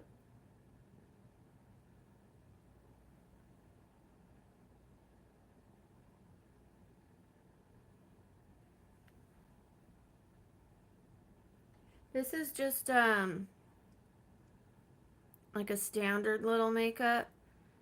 I'm gonna take an everything shower later, and I'm gonna set up my ring light. I got a nice new ring light, and then I don't have my spotlight yet. I got like a spotlight, but I'm gonna set up the ring light. I'm gonna set up my desk so that I'm not always sitting on my bed. I'm gonna get my cushion out that like has the tailbone cut out because I'm sitting like on my tailbone by sitting on the edge of my bed, which hurts me. So I'm gonna like set up my desk and do my makeup there, and then I'm gonna do a couple trends like shorts.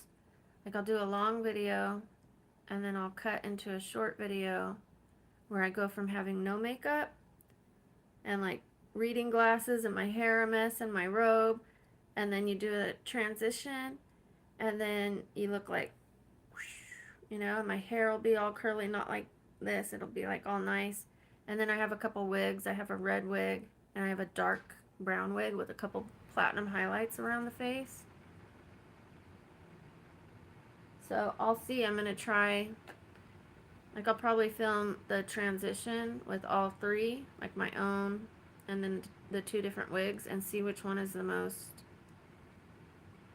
different, like the most for them, because it's supposed to be the unrecognizable trend, so something that doesn't look like me.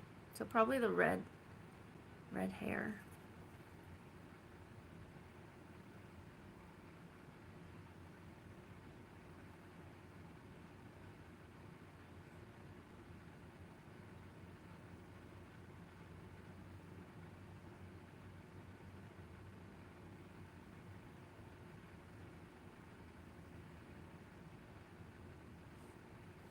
Okay, I'm done, except for like my lipstick. I'm done. The reason I'm just doing a little standard makeup, even though I'm going to be doing it later. Like, it might not make sense to some people. Like, why are you putting on makeup if you're just going to shower later and do it again? I'm going to be going out. I'm leaving my home, which doesn't happen often, unless I'm going to the doctor's or I'm going to do something like get something from the store. Like, I really don't go anywhere or do anything. So today is pharmacy day. I'm going to the pharmacy. Woo! I'm living the life. I have to laugh at it a little bit. Yeah, I went to the doctor's 2 days ago and also had a consultation on my face at the skin membership place. And I did a lot of sitting, and right now it's really hurting me to sit. So I drove all the way to the skin membership place. Then I sat there. I waited to be called into the room. Then I sat in the room. Then I drove all the way back. Then I sat and I did some filming. And then I drove all the way to the spine and pain doctor, which is 40 minutes away. Then I sat there. Then I drove all the way back another 40 minutes. And yesterday I was annihilated. Annihilated. I had to take double my medication, which my doctor allows me to do. He says that some days I can take a little less if I'm having a good day, so that on my bad days, or difficult days, I can take a little more. I took extra, and I cried 3 times yesterday just from the pain. It was so bad. It was so rough. You gave yourself, oh, wait. Millennial, I have had tailbone adjustments up through the rectum, and unfortunately my tailbone, it has first of all, it's 60% the wrong direction. It did not move. I tried it twice. No, wait, I tried it 3 times, and I have bone marrow edema in my tailbone, and it's 60% the wrong direction. And it's been that way for so long that it has to come out. Like the bone is like rotting. I have like bone disease.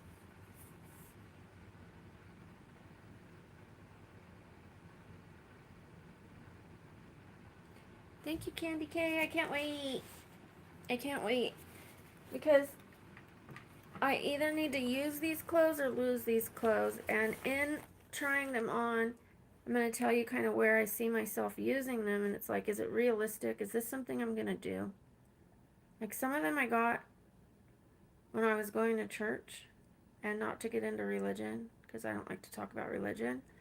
But I bought like some modest dresses and stuff. And now I'm not going. And it's like, am I going to go again? Do I have somewhere else where I want to be like really modest? There's nothing wrong with being modest, but I have other modest clothes. Like, am I really going to wear these?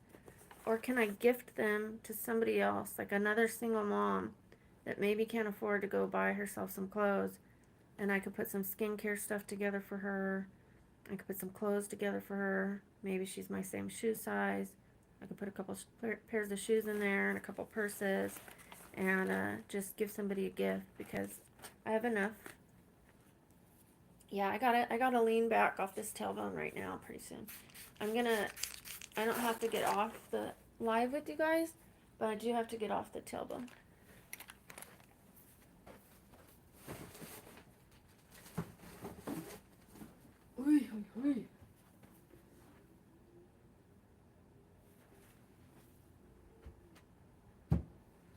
I'm here, just 1 second.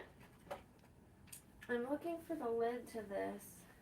I'm gonna take you with me. Justine always says if you have motion sickness, hang on.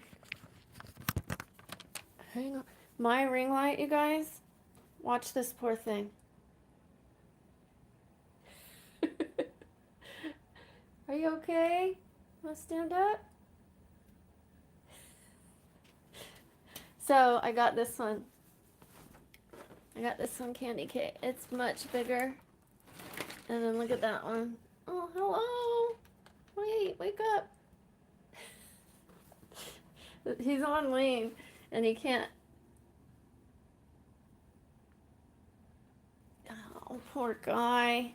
He's not feeling good. He's not feeling good.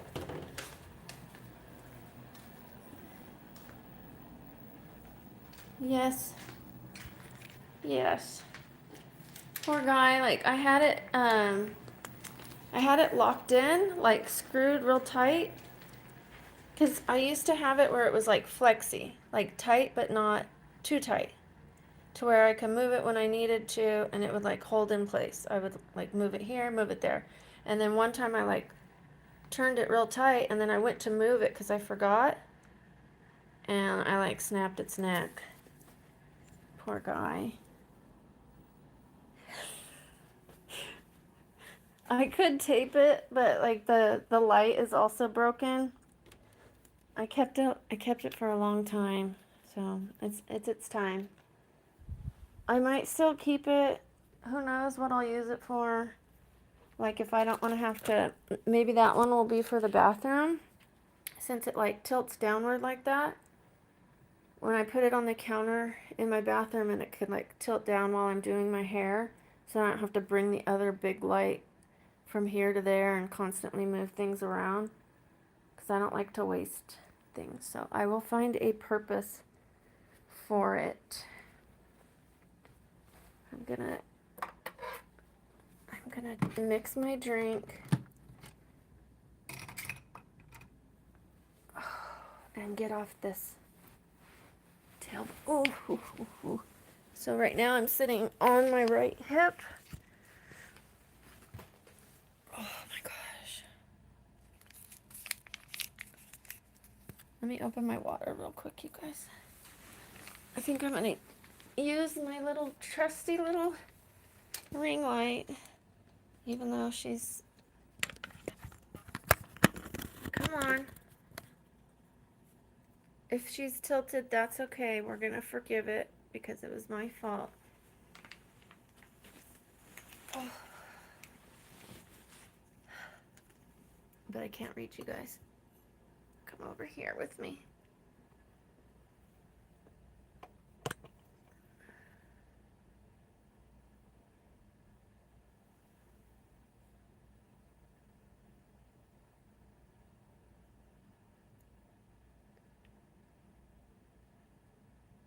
Oh, thank you, Matt. Thank you.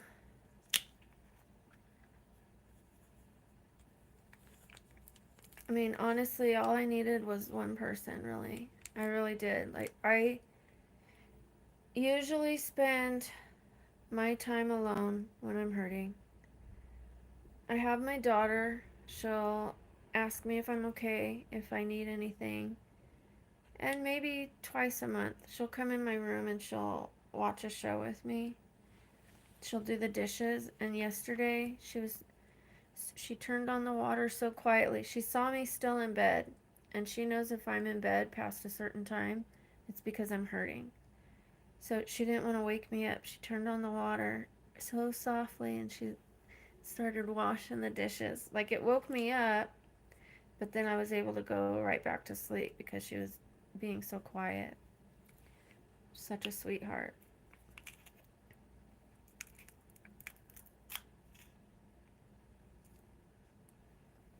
Oh, let me see what helps you. The tailbone adjustment? Yeah. Yeah, no, I tried it. Trust me, I've tried it. Tried it all. It's time for that thing to go. But even though I'm approved for the tailbone removal, I'm waiting a little bit because I just had 2 surgeries last year, and I spent 9 months in bed, and I kind of want to do a little living and get out of my house, even if it hurts me. Like, I want to go belly dancing, and I can schedule that to where I'm not like, I could space out my appointments so that I'm not going to too many appointments in one day and overdoing the sitting. I have to really plan out how long I'm going to be sitting. And then give myself a day off after the appointments where I'm sitting to like recover from it. And then go belly dancing. I want to have hobbies where I move my body and have fun with it and enjoy it and embrace it and not just, it hurts, you know? Like, instead of focusing on what it can't do, which I try not to do, but focus on what I'm still able to do. I could at least try. I might get there and the class might be too difficult for me. Maybe they'll have some, you know, they'll let me do some modifying of the moves. Like, it's really just kind of like rolling yourself, you know. It's not like tap and where I've got to hop around on my hip and my bones. She is so sweet. Oh, you have a stretch? I do stretches, but it won't change the fact that my bone has bone marrow edema. It won't heal. So like, say you fell on your tailbone and caused a really bad trauma to it, like really bad. You would have bone marrow edema and then it would heal. After like, say 6 months in bed, it could heal if you had a really bad trauma. Well, mine, oops. So my tailbone doesn't heal. I've tried the bed thing and letting it heal. It doesn't heal. It's so people with leukemia have bone marrow edema, and it's said that that's debilitating pain, and that's what I have. So I have like the same symptoms, only mine's not fatal or possibly fatal, and also I don't have a cure. So they have, trust me, they have it worse because they're fighting for their life. However, some of them also heal. Mine won't heal, so I have to take it out. And hopefully none of the other bones get that way. But it's not looking good.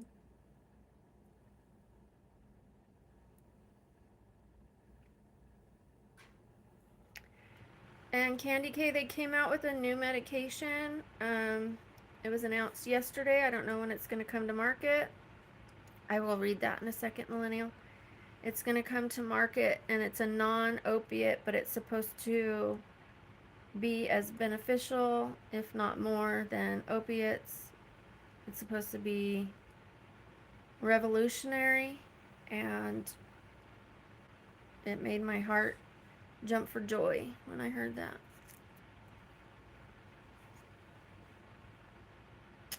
Yes, I do that.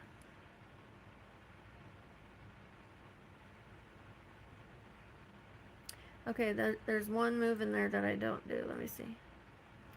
Lie flat on my back, bring one knee to my torso, hold onto the bottom of that foot with both hands, fingers, and swing it out, like not up, but like out, away from your body. Because I have a bad hip. I have a torn labrum. Maybe I could do it with the left one. I'm guessing you do it on both sides. I'll have to do like it really gently with my right hip.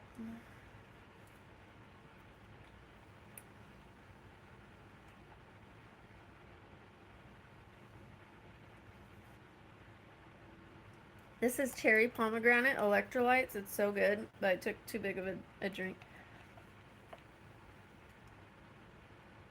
It's so good.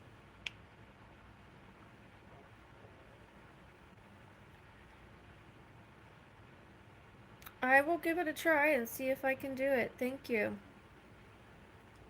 Should I try it now?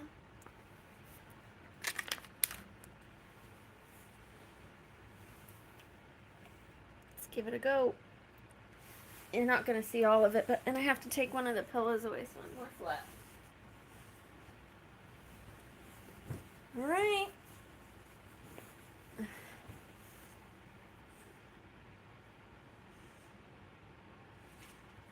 Not too much stuff on it. Let me move it.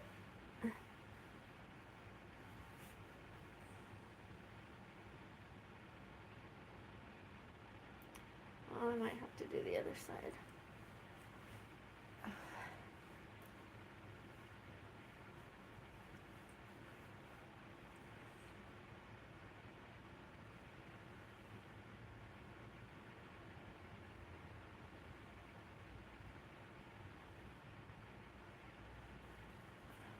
I did it. I don't know. I don't know how that's going to play out with my hips, but I will try. I usually take advice from people that say it's worked for them, and I'll try it safely and gently because I can't think I'm the smartest person in the room. I have to have an open mind. I did. I opened it up, and I gotta be honest, it hurt my right hip. I was pretty sure it would. I can't move that right hip. I can't move it that way because I have a torn labrum. So it's a little irritated right now.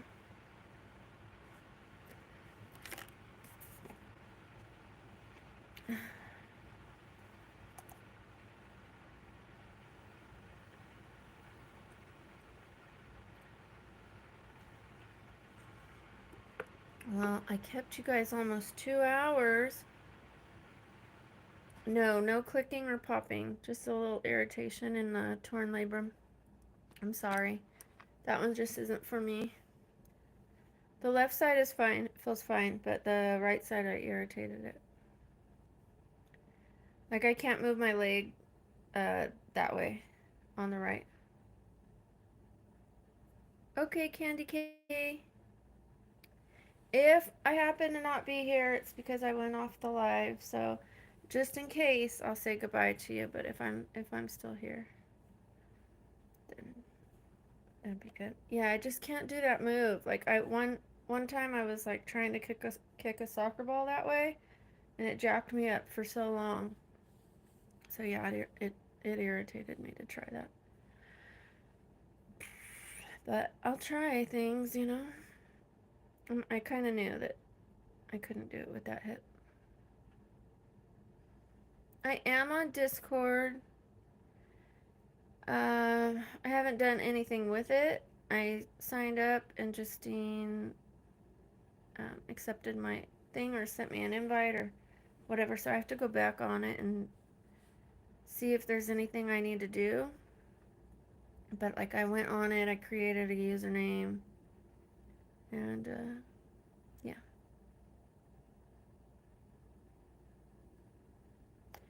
No, what? Well, I'll ask Matt because you're running around, Candy K. But Matt, what really do you guys do on Discord?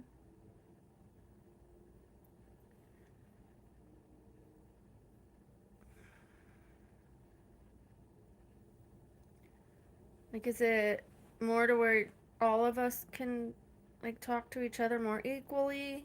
And then like I'm guessing like everyone, kind of like a Facebook, but you know where we can all post pictures? Because I heard her say somebody take a picture of this and post this in the Discord. So maybe a little more engagement, but kind of private, like not to where everybody on. I guess Facebook could be private if you set it to private, but kind of like a room instead of a wall, each individual wall, like everybody's in this room.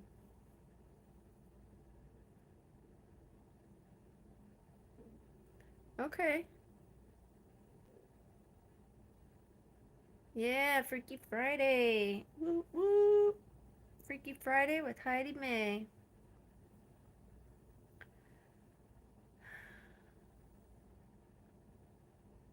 Well, should I end it right at 2 hours?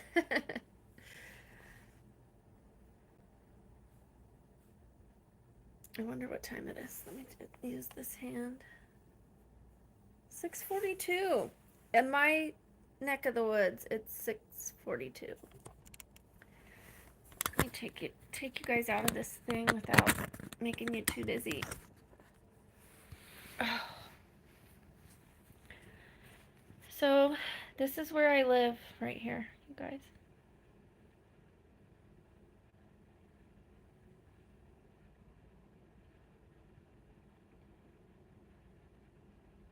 I like that. I like that.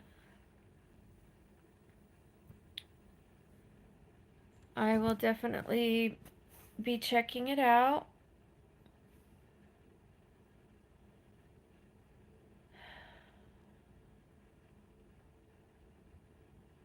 Okay, so what I'm gonna do is I'm gonna log off. I'm gonna try to learn how to do the thumbnails on the U. I didn't write it down. Millennial, will you say it again?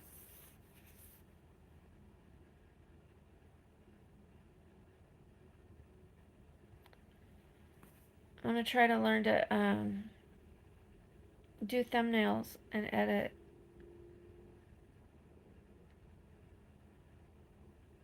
Not the Canva one, but the U one.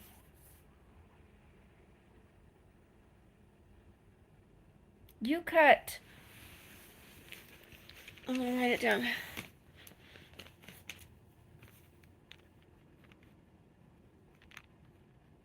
And you said I can use that with my phone? Okay, Canva's thumbnails. And U cut is videos. Okay.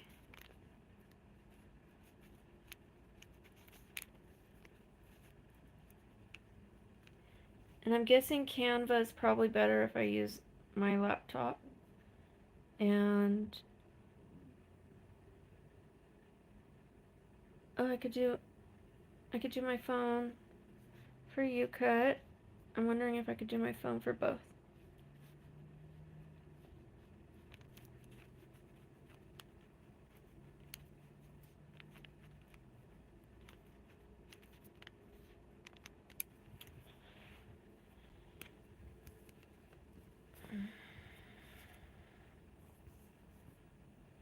Thank you so much, Millennial.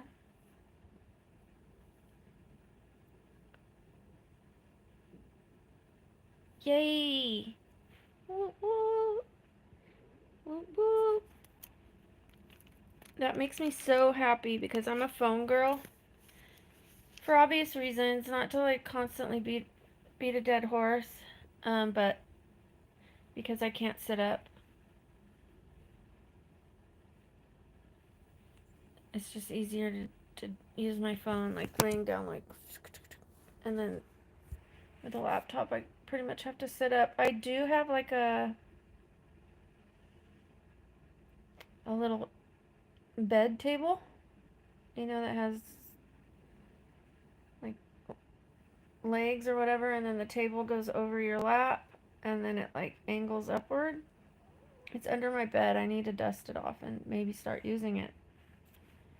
I haven't really had a reason to use it. All I was doing was using YouTube. That was my whole existence. YouTube and the doctor and the pharmacy, going to my kitchen, going back to bed. Before my surgeries, I would go to the gym as well. I'd go to the gym in the morning. I would walk. That was it. I used to do a little bit of arm exercises, but it was really starting to jack up my neck because my neck's so jacked up. Maybe if I did lighter weights, but I can't do like heavier weights. I can't do things like push-ups or anything that strains that neck. It's already so tight. I get injections in there just to loosen it up. So everything hurts it. I can't even wear a bikini like that goes around the neck.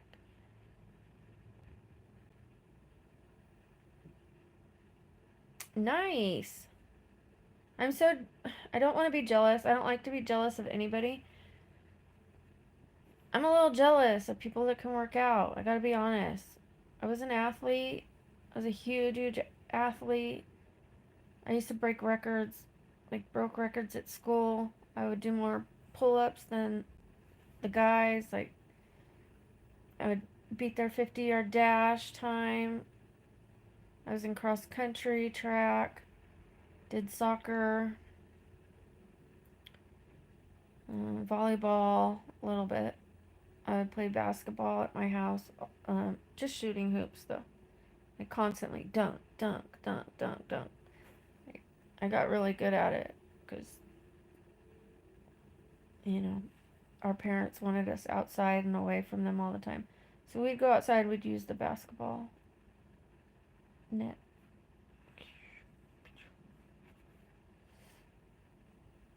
And when I say my parents didn't want me around, that was not my dad. My stepdad and my mom didn't want us around. My dad was lovely.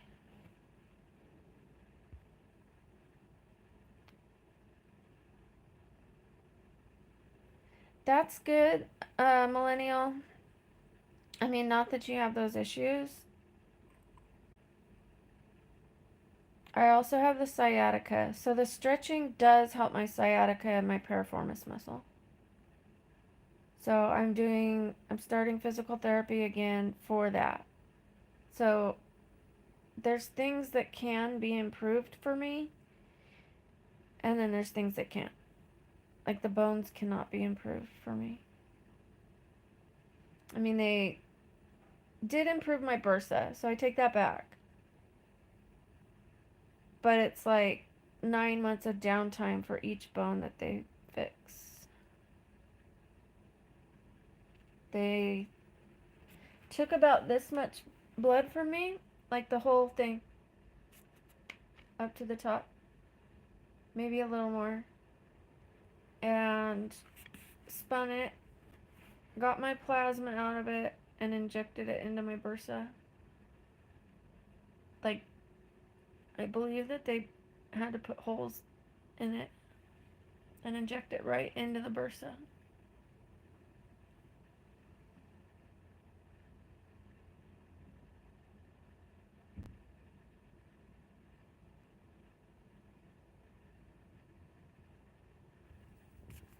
Okay, one of the chats on Justine's Discord will be a mod. Oh, nice.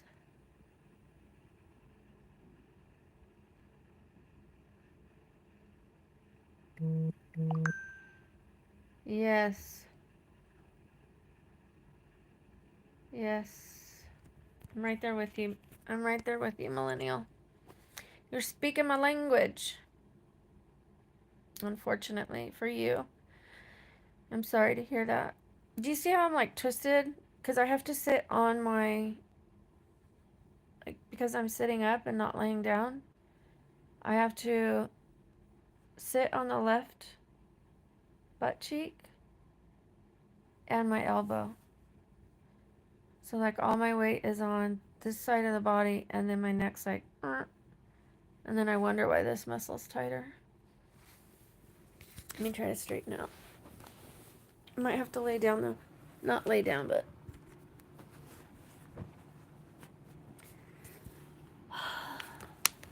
like who's gonna want to watch lives with me like this?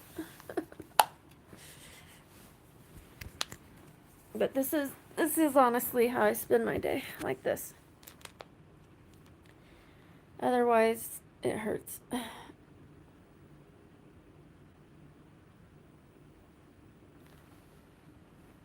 Not to be like woe is me, but I just did a woe is me. This is my life. This is how I have to like. But I really am just explaining because nobody knows. Nobody understands. Like my friends don't get it. My therapist didn't get it. Like when they hear I'm disabled, they don't know that that means that I'm like this 95% of my time. If I'm doing, like I could get up, I could walk now that my bursa healed. For 9 months I couldn't when I was paralyzed. I couldn't. Like I'll go to the kitchen and I'll eat and then I have to lay right back down. Or if I shower and whatnot, I get out, I have to lay back down. When I'm doing my makeup, I have to lay back down. My skincare, lay back down. Like I have to rest those bones.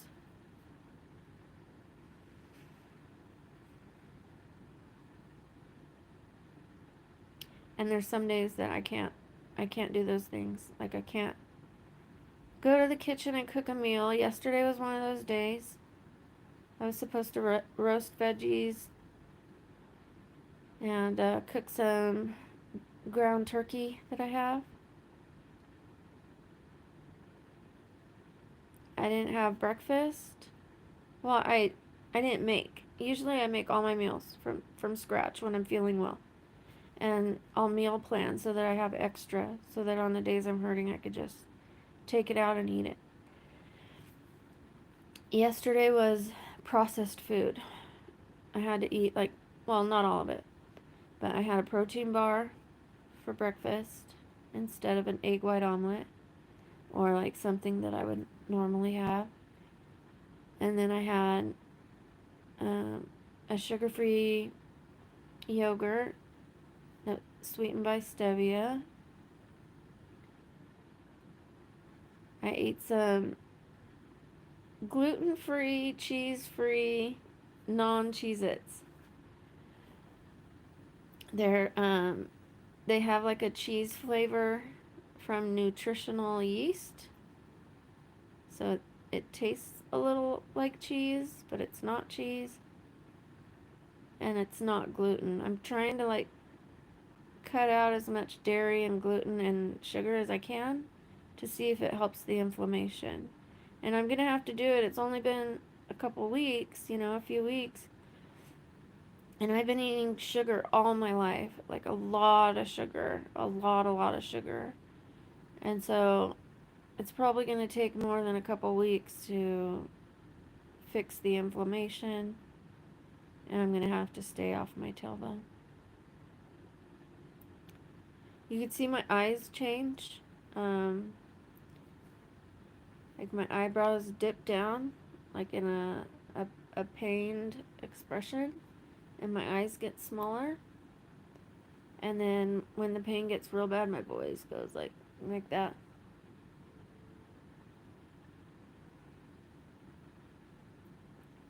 A lot of people have a lot of good things to say about keto. The company that I sell products for, well, that I'm a distributor for, I don't sell them. Like, I don't promote them anymore. I don't go around saying, like I used to take pictures of my before and afters and post it on my Facebook and stuff. And I had people working underneath me and I was making money. Now I just use whatever products I want for myself and casually in conversation. I'll tell people about it, but not to try to sell them, just to have conversation about what I'm using. But they have a lot of keto products. I know that like you can eat keto without products, but I'm just saying because they have like keto coffee that has like butter in it and things like that, or some kind of oil, MCT oil. Oh yeah, I guarantee you, Millennial, like my chest pains have been crazy lately. And not to sound dire or whatever, if that's the right word. Um, I'm not I'm not the kind of girl that doesn't want to live. But I'm okay if that happens. If that makes sense. Like I want to live. I want to live a long, fruitful life. But I'm also not in control of that. And I have no fear about it anymore. I used to think about it and be like, oh my gosh, one day I'm gonna, and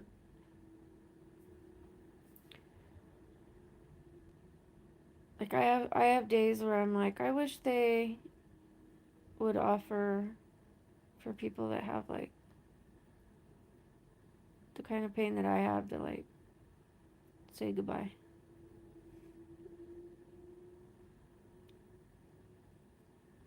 And maybe not for me, but because I have my kids and I have my grandson.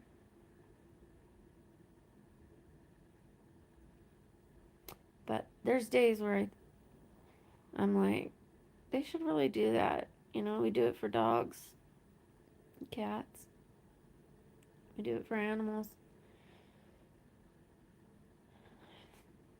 because it's considered humane, but we don't do it for humans.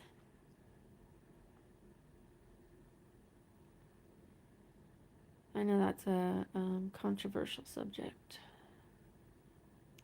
but I've accepted that. Like, if it was today, what could I do about it? First of all, I don't want to because I think about what would happen for my daughter and my sons and my grandson, and what their life would be like if they didn't have wonderful little me in it.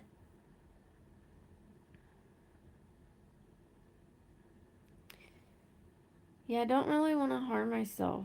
Um, I'm sorry that you go through that. I've had the thoughts, don't get me wrong. But I haven't had them in a long while. Maybe like whispers of it. Just like on my really, really bad days when I'm like, I've got to live like this forever. And then I'm like, just get through today. Like, look, they're creating that new medication. What if after taking out my tailbone, having maybe a few PRP or stem cell treatments, and this new medication, what if I'm a brand new woman? So I just gotta hang on. And you too. Yeah, another 38 plus to go. And I'm 47. I don't see myself living another 47, although the people in my family live into their 90s. But I put myself through some things with not eating, and I'm sure that didn't help my bones. The alcohol and the other stuff I was using, and I haven't used anything streetwise, like products. You know what I'm talking about. I don't want to say the D word. I haven't used those in 20 plus years since I found out I was pregnant with my daughter. And I was in jail when I found out I was pregnant with her. So, like, if anything, I probably used, like, for a couple days before I found out, like, I mean, I was in jail and, like, I was in there for 45 days and I found out at, like, towards the end, middle end of my sentence that I was pregnant with her. So, like, almost every single day of my pregnancy, I, like, didn't use, but unfortunately, there was probably a couple days where I did and didn't know I was pregnant. I mean, I've never said that out loud. I mean, my family knows, but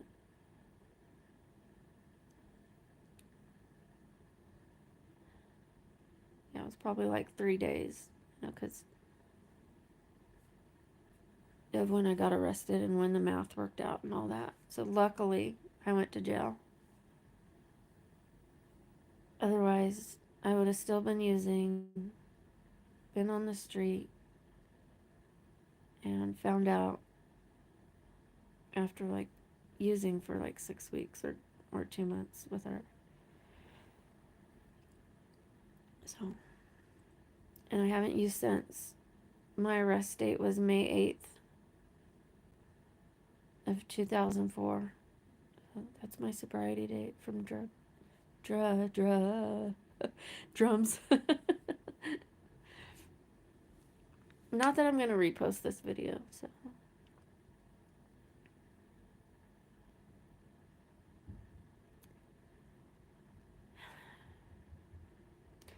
Millennial, do you have a red light?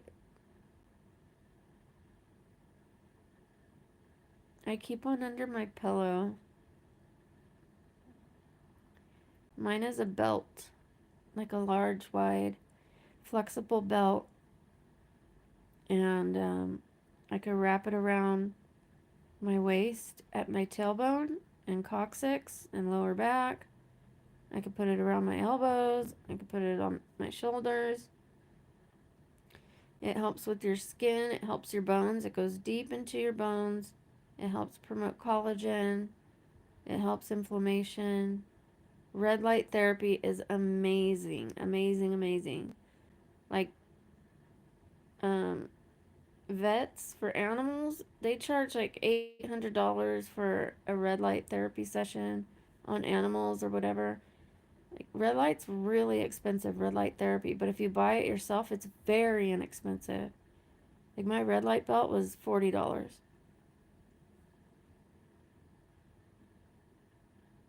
And I could I could use it all day long if I want to on any body part I want.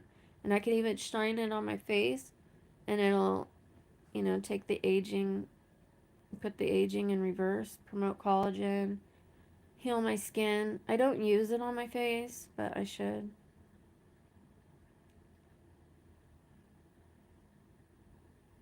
Okay.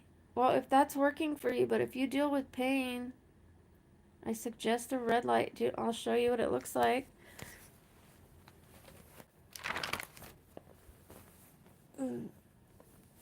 See, I keep it right under my pillow. It's a belt. It has Velcro. It goes all the way around me. I could put it over my shoulder. I could wrap it around my elbows. I could put it across my chest to like improve my neck and my décolleté. I could lay it on my tailbone and it improves the pain so much. I'm not even kidding. It helps so much. Like baths, they help. They help. But I'm also sitting on my tailbone in a bath. Yeah, red light therapy. I got it on Amazon. It was $40. And they even have like red light like sleeping bag suits or whatever. You like put yourself in it and it does the whole body. Like I should invest in that. But I figured I'd just get the cheaper one and just move it around because I'm already like for people that are on the go and have jobs and need to get it done like that, the sleeping bag one is really beneficial, which I should so that I could go do more things, not spend my whole day doing red light just to be in like less pain. I should do that whole one. I used to go to this place. It was a tanning salon, but it had a red light bed. And I would lay in it for 20 minutes and it would have like the entire thing kind of like a tanning bed, but it was all red light. The only thing is I was laying on hard plastic. So the sleeping bag one would be great. And then they have some that are like this, like on a stand, and it just shoots the red light at you. But that's more like to do your face. Or you could like aim it at your stomach if you say you had a laser treatment on your stomach and you want to heal your stomach, you could like buy one of those and aim it at your stomach. But I could just hold my belt up over my stomach. So it's like really handy and it has a really long cord. So if I want to wear it and like get up and like go dry my hair or wear it around the kitchen while I'm cooking, I could plug it in and, go from the fridge to like the the stove, and it's got a long cord.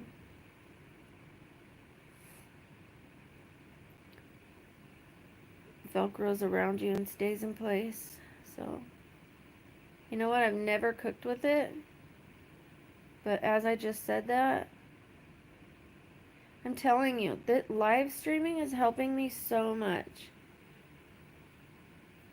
because it's giving me ideas from you guys. You're telling me where I can do my YouTube stuff. You're giving me information while I'm right here. You guys gave me a therapy session. I've always wanted to like use the things that I've gone through and learned with my pain to help somebody else. So, like how you wanted to help me with the stretches, and you want it to work for other people, you know, because it's like so that the stuff you've gone through can be beneficial to other people. I don't want it to be all for nothing.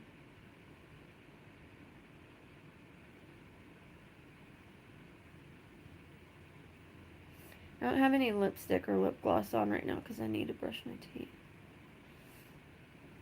I keep not chewing on my lips, but I like hide my lips when I get upset. Like I'm gonna cry. I'm like,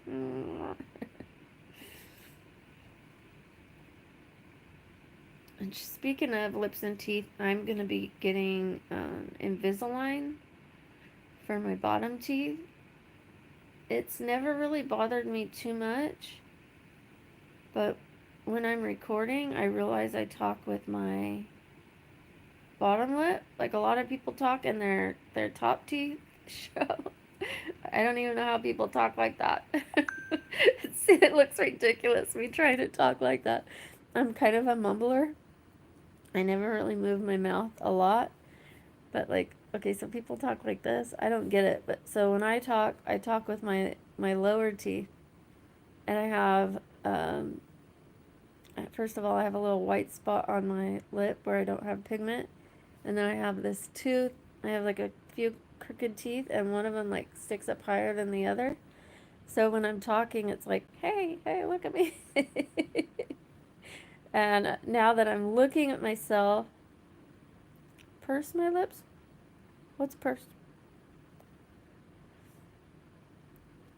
I forget what's purse. Purse my lips. Do you see that tooth? Like sticks up higher than the other ones? Like, hey, look. Looks like I have something in my mouth when I'm talking. It just goes doop, doop, doop, doop, doop. Yeah, that one just likes attention. Like, so I had braces, but I lost my bottom retainer. And so all the rest are straight down here. All these are straight. And then I have 4 crooked ones. 3 that are bad, but 4 crooked ones. And then the top are straight. But these 2, they're straight, but one of them is out a little further, just a tiny bit from the crooked one. This crooked one sits forward. This one sits back. So this one is like starting to move forward, and so I need to get Invisalign. Oh, like, yeah, purse your lips. Yeah, I go.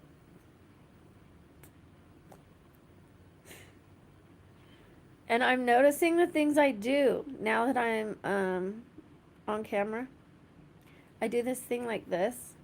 When I'm sitting up, I go like this, and I do it to hide my neck, and I didn't realize it. I'm insecure about my neck.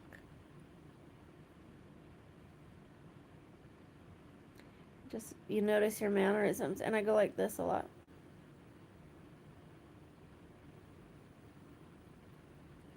I watch back my videos, and I'm like, why do I do that? Or I notice I talk, tight with my mouth sometimes and don't move it. Kind of mumble, or I'm like really restricted with my mouth. And then I see this thing right here while I'm on camera, and I'll go.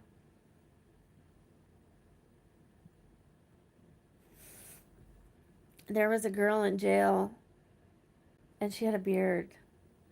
She had like a real goatee, and she'd sit there like this, like, you know, when she's talking to us, because of her insecurity.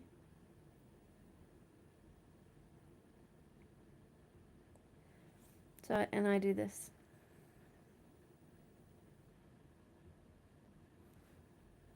Because of this.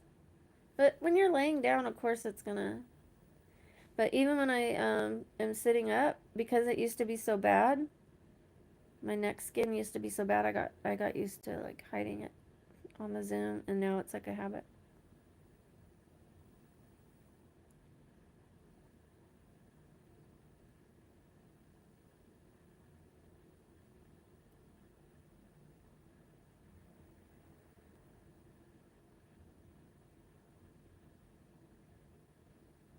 I'm waiting for you to type what you were saying. So I thought about getting braces again, but then I would have to go through like years of wearing them again. They glue them to your teeth, and I'd have like silver metal braces again versus just like little tiny sections that they glue that are clear, like to move a few teeth, and it's a quicker process and maybe even less expensive. You did. You know, because I like people, I would not karaoke. I would not do the disservice of singing to them. Although I was in a talent show and I gathered up other girls that could sing so that I could like sing quietly, and we won the talent show. And it was so funny because I could not sing. I couldn't sing for crap. I was a horrible singer. But because I wanted to win something in the talent show, I just like put my brain to use. I I picked out the best singers in the school and formed a little group, and we sang and we won. And then they wanted us to sing for the graduation. I was like, "Oh no."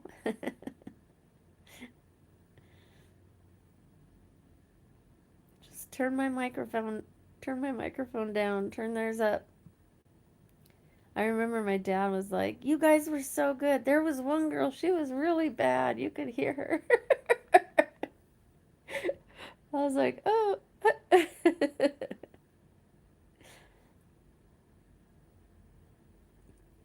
I didn't tell my dad. I didn't have the nerve to break his heart. He thought his baby girl was a good singer. Mm-mm. And I was in a musical, but I sang when everyone else sang.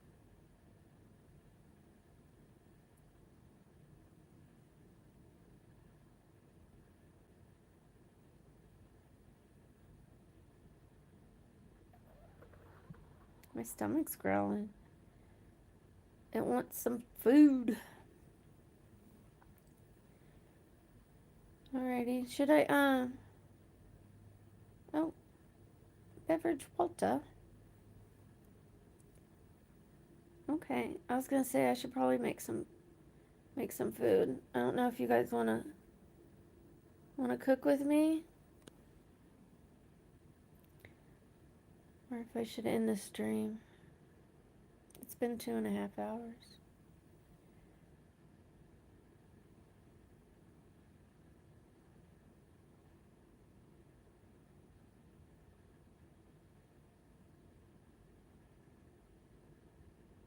What do you think, Matt? When does Justine do her stuff? I don't want to interfere with her stuff.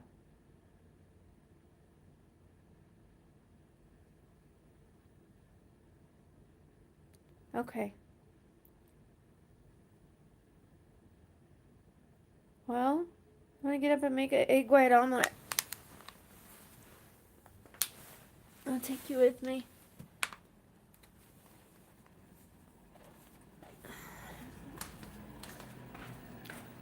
I need a hair clip because I have a a rule about cooking that girls with long hair should put their hair up.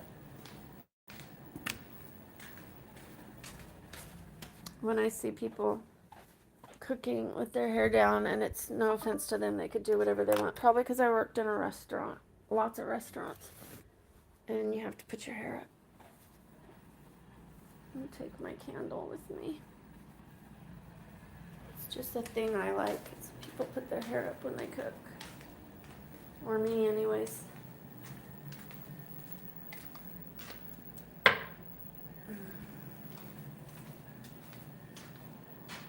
My kitchen's dark. I don't like a lot of light in my kitchen.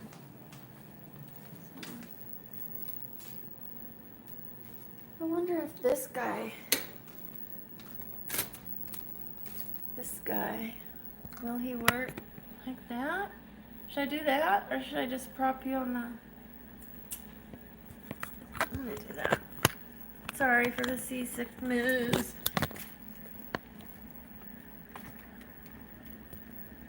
Will that even work? Maybe not.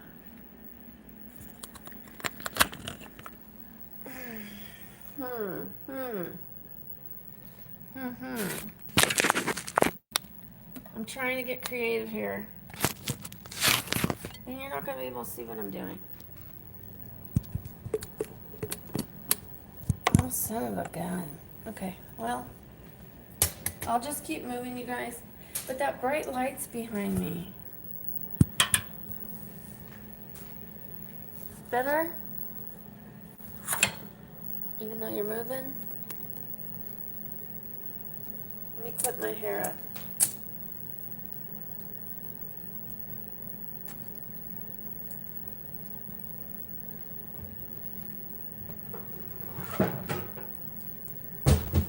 Cutting board.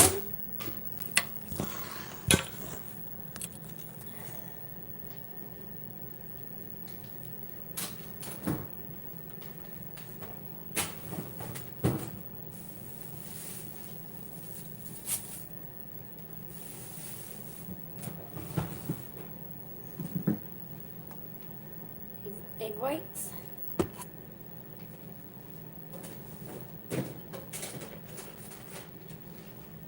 Maybe turkey bacon.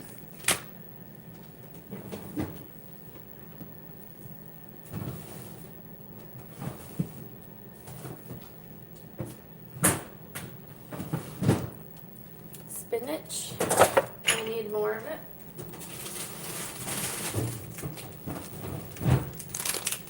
More of it. This is an orange bell pepper. I do have red in there. I like red a lot. Red is sweet.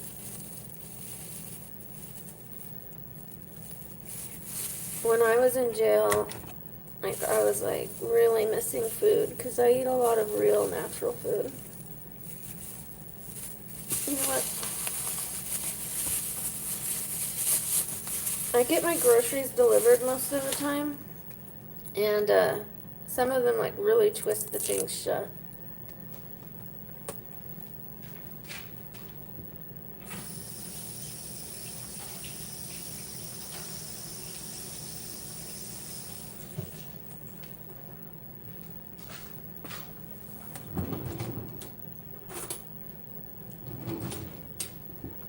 I don't know how everybody else cuts their bell pepper, but this is how I do it. I'm going to teach you guys a trick, and I don't know if it's a trick to you guys, but I go down each row.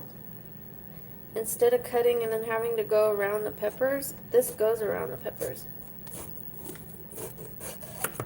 Or the seeds, I mean. See, like it didn't get any of the seeds. And then I just start at the top, kind of curve it around there.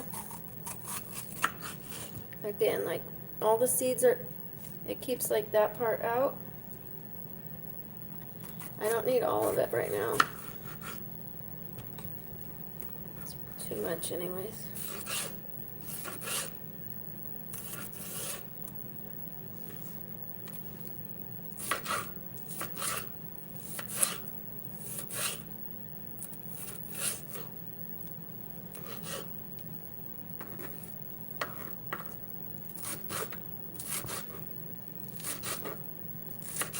I should have turned on the pan.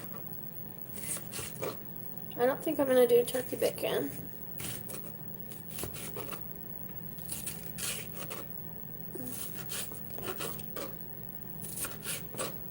Has a lot of sodium, so I use it sparingly when I really want something yummy. And an egg white omelet is usually something turkey bacon's good in, because egg white omelets can be kind of bland. I mean, like, it's egg whites. So, like, you could jazz it up with the turkey bacon, but I'm pretty used to it, like, eating like this.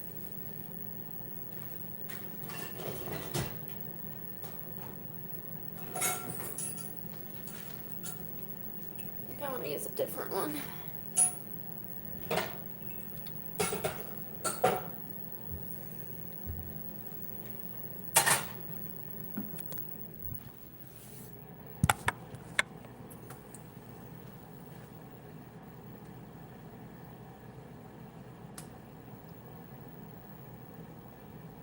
Okay, well that's good.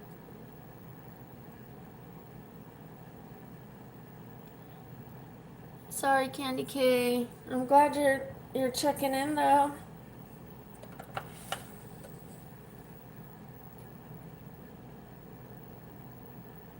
Thanks for listening. Look at that candle lighting. It's doing me a service.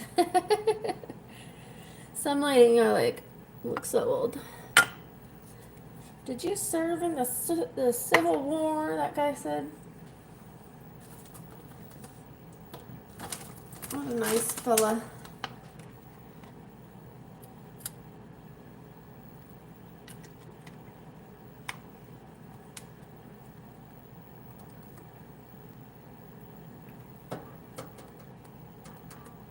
No cheese.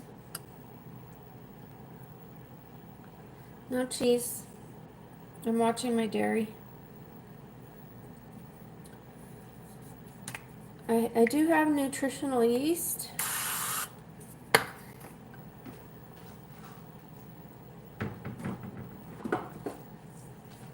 This, if you sprinkle it on top, which I'm probably not gonna do, it's kind of like sprinkling Parmesan cheese on top, only this is healthy for you. It tastes like cheese, but it's not cheese. So if you're avoiding dairy to try to improve the inflammation in your body, which I'm trying to do. So I am eating yogurt though. So like I need to really watch that, but I'm limiting my dairy, and I'll probably cut the yogurt out, to be honest. But I've already cut out gluten, processed sugar, and limiting my dairy, and I cut out alcohol.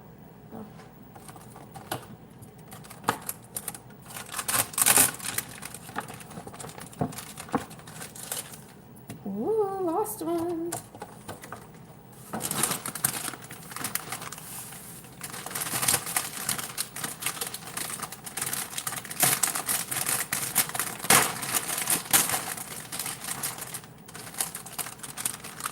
I do put a good amount of spinach because it gets very tiny, so a lot will look like a little pretty soon.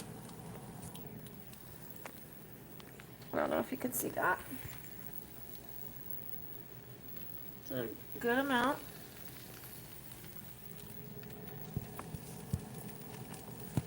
Ooh.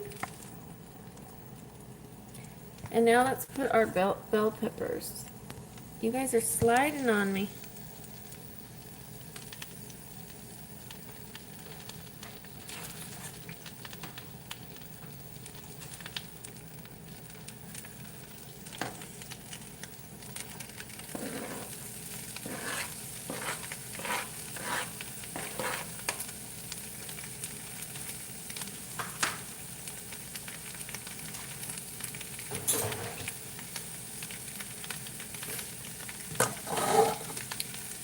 This is extra virgin olive oil spray. I do have regular olive oil here.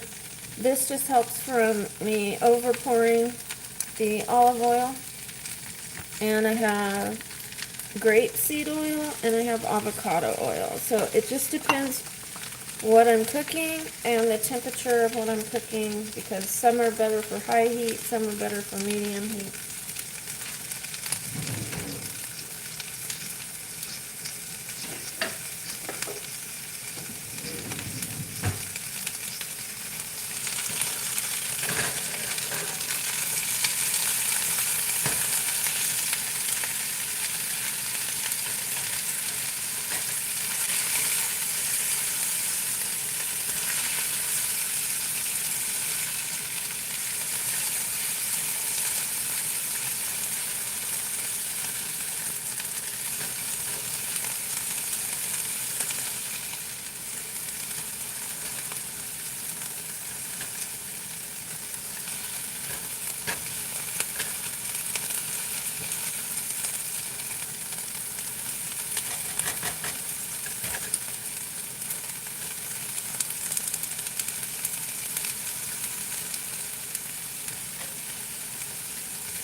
Smells good. Bell pepper smells good. Now it looks like I didn't really put any spinach in there at all. It's so minimal. Like, I covered the bottom of that pan and it was halfway up.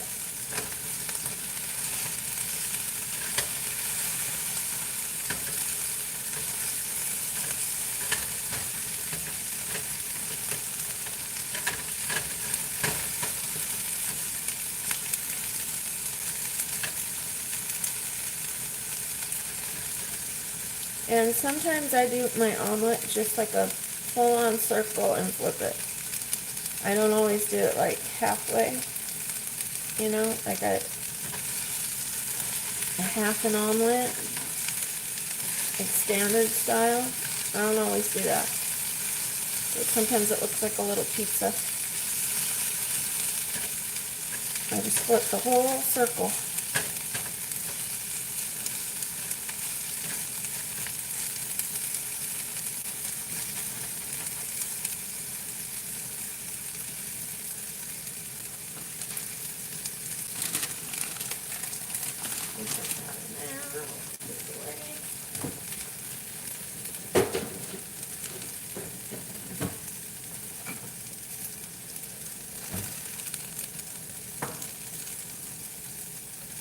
Okay, you guys, I'm going to add pepperoncinis.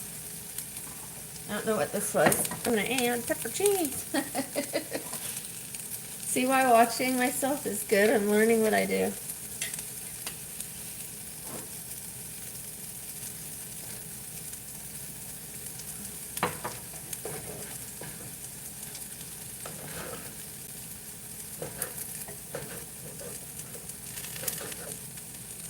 This will give it that kick and that flavor I need without having to put the turkey bacon and all that extra sodium,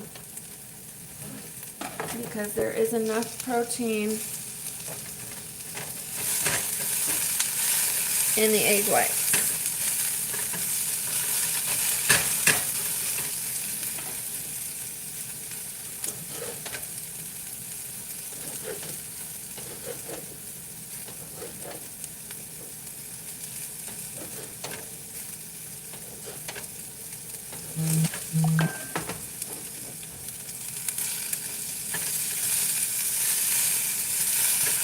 That smells really good. That orange bell pepper is smelling delicious. Okay, then I kind of place where I want the division of the spinach, the peppers, and then I pour in the egg whites.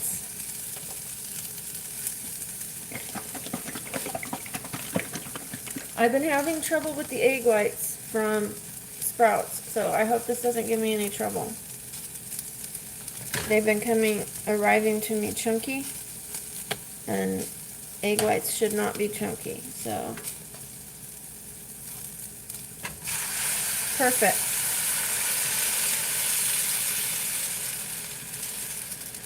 Cover up all those things.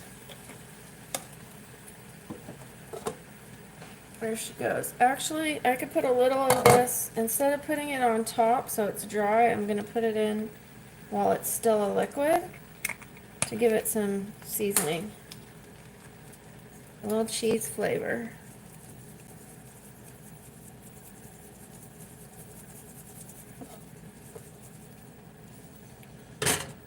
And there you go. There's the cheese. The uncheese, the not cheese.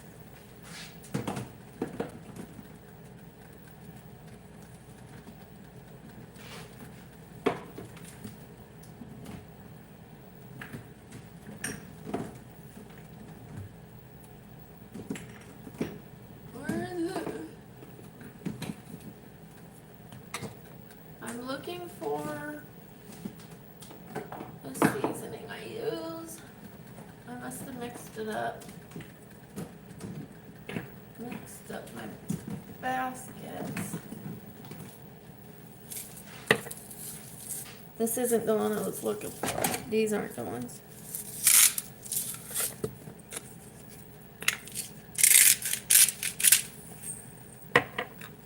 I was looking for my white pepper. I like white pepper.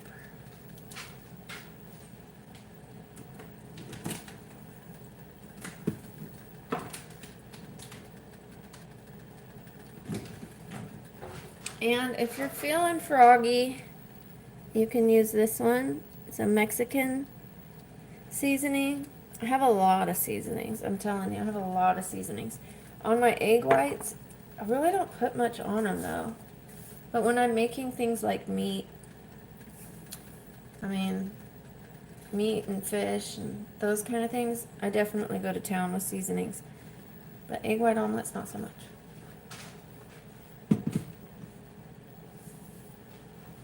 I have 3 huge baskets of seasoning.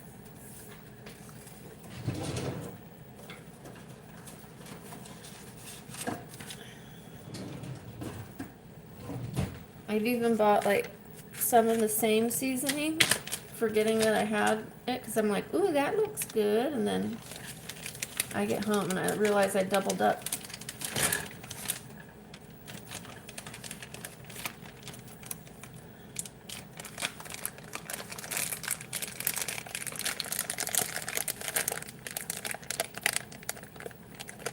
Yes, I've had huevos rancheros.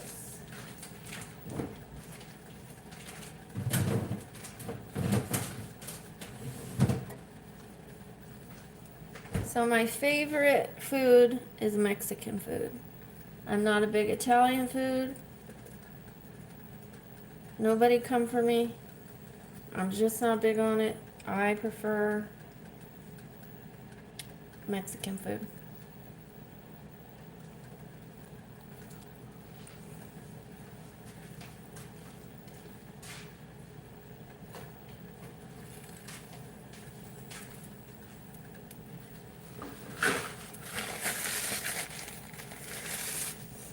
I grew up in Orange County.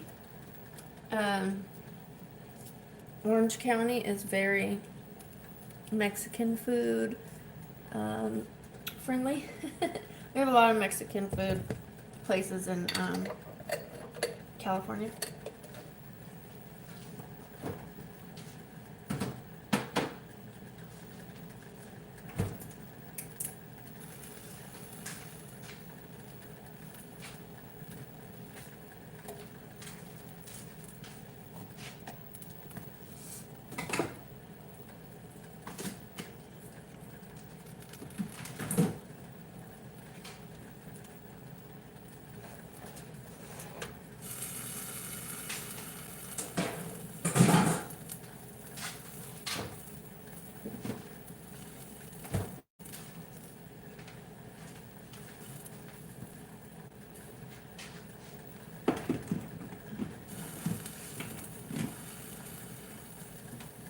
Okay, let's check on her. Let's see how she's doing.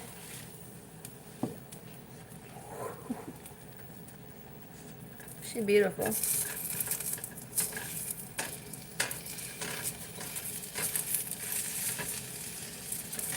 I feel like I should show you guys. Oh, she's a little jiggly on one corner, so she's not ready to flip. But we will get the sides off, unstuck. Let's give that jiggle a little time to settle.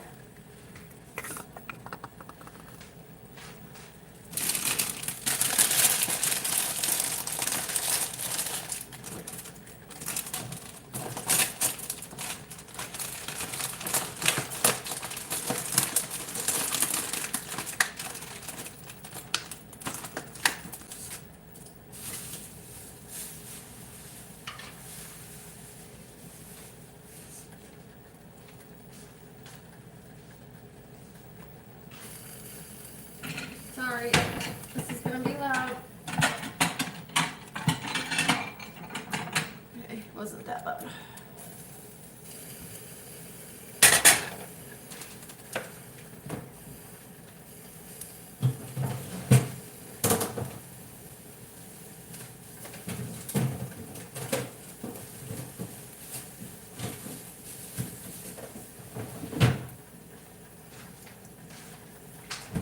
I have some beautiful purple cauliflower, purple and white, but yeah, I have purple and white cauliflower.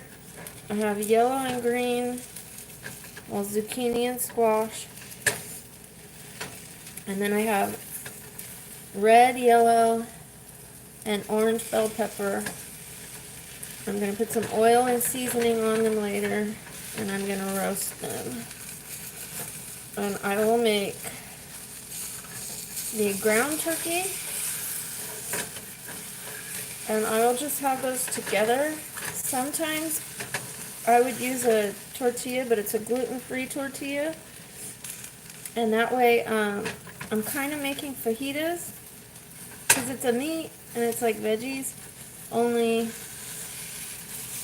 I really need a bigger spatula for this. One sec.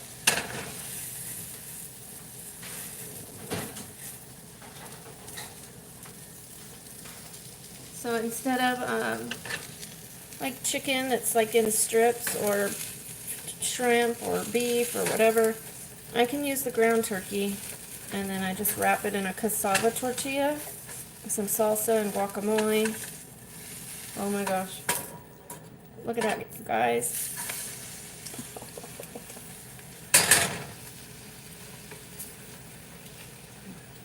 Beautiful. Normally that's where I would put the cheese when I was having the cheese. I wouldn't do it in the liquid. I would do it after the flip so that it melts on the top.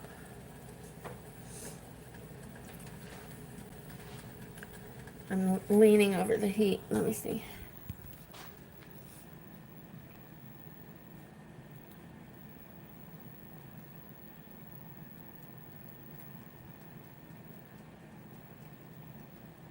Really? Wow. I grew up on Mexican food. Quesadillas were my jam. So, like, we were left to fend for ourselves as kids, like I was saying earlier. And I would make quesadillas every day. But I wasn't very good at it. Sometimes I'd do it in the microwave. You know, I was young, cooking for myself, and I would do it in the microwave. But then I got to where I was doing it in the skillet, and then you start adding things, not just cheese and tortilla. And yeah, if anybody still to this day asks me where I want to go to eat, it's usually Mexican food, and I get fajitas. The reason I get fajitas is because like the meat is like I could just kind of pick some of the veggies out. I don't have to have the tortillas, and it's veggies and meat, you know. I could do without. I don't get the beans. It usually has pork lard in it, and I don't eat pork. Alright.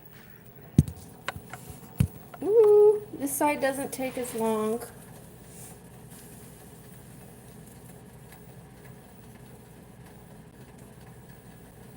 I've had tortas.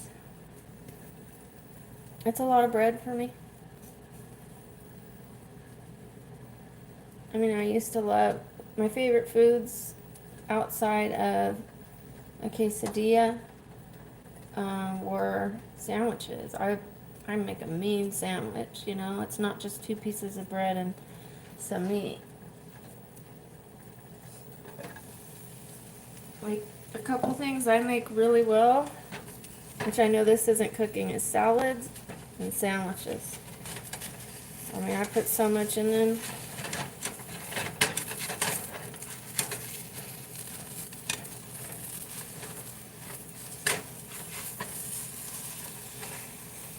Oh, beautiful.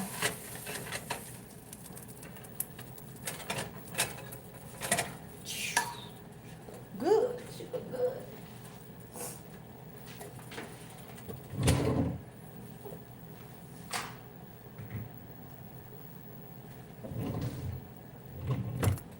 Alright, you guys, you're going to see a lot of spinach. Ooh, wait, let me turn this off. And I don't want it to fall either.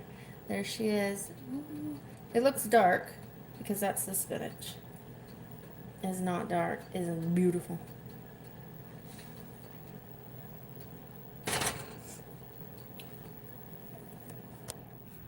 So yeah, I do it like round. I promise you it's not dark. It's not burnt. It's just all that spinach and the peppers. Yummy.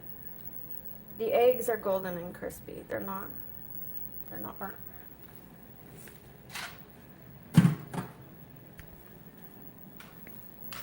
Alright, I'm not very good at eating on camera. So at this point, I will end the stream.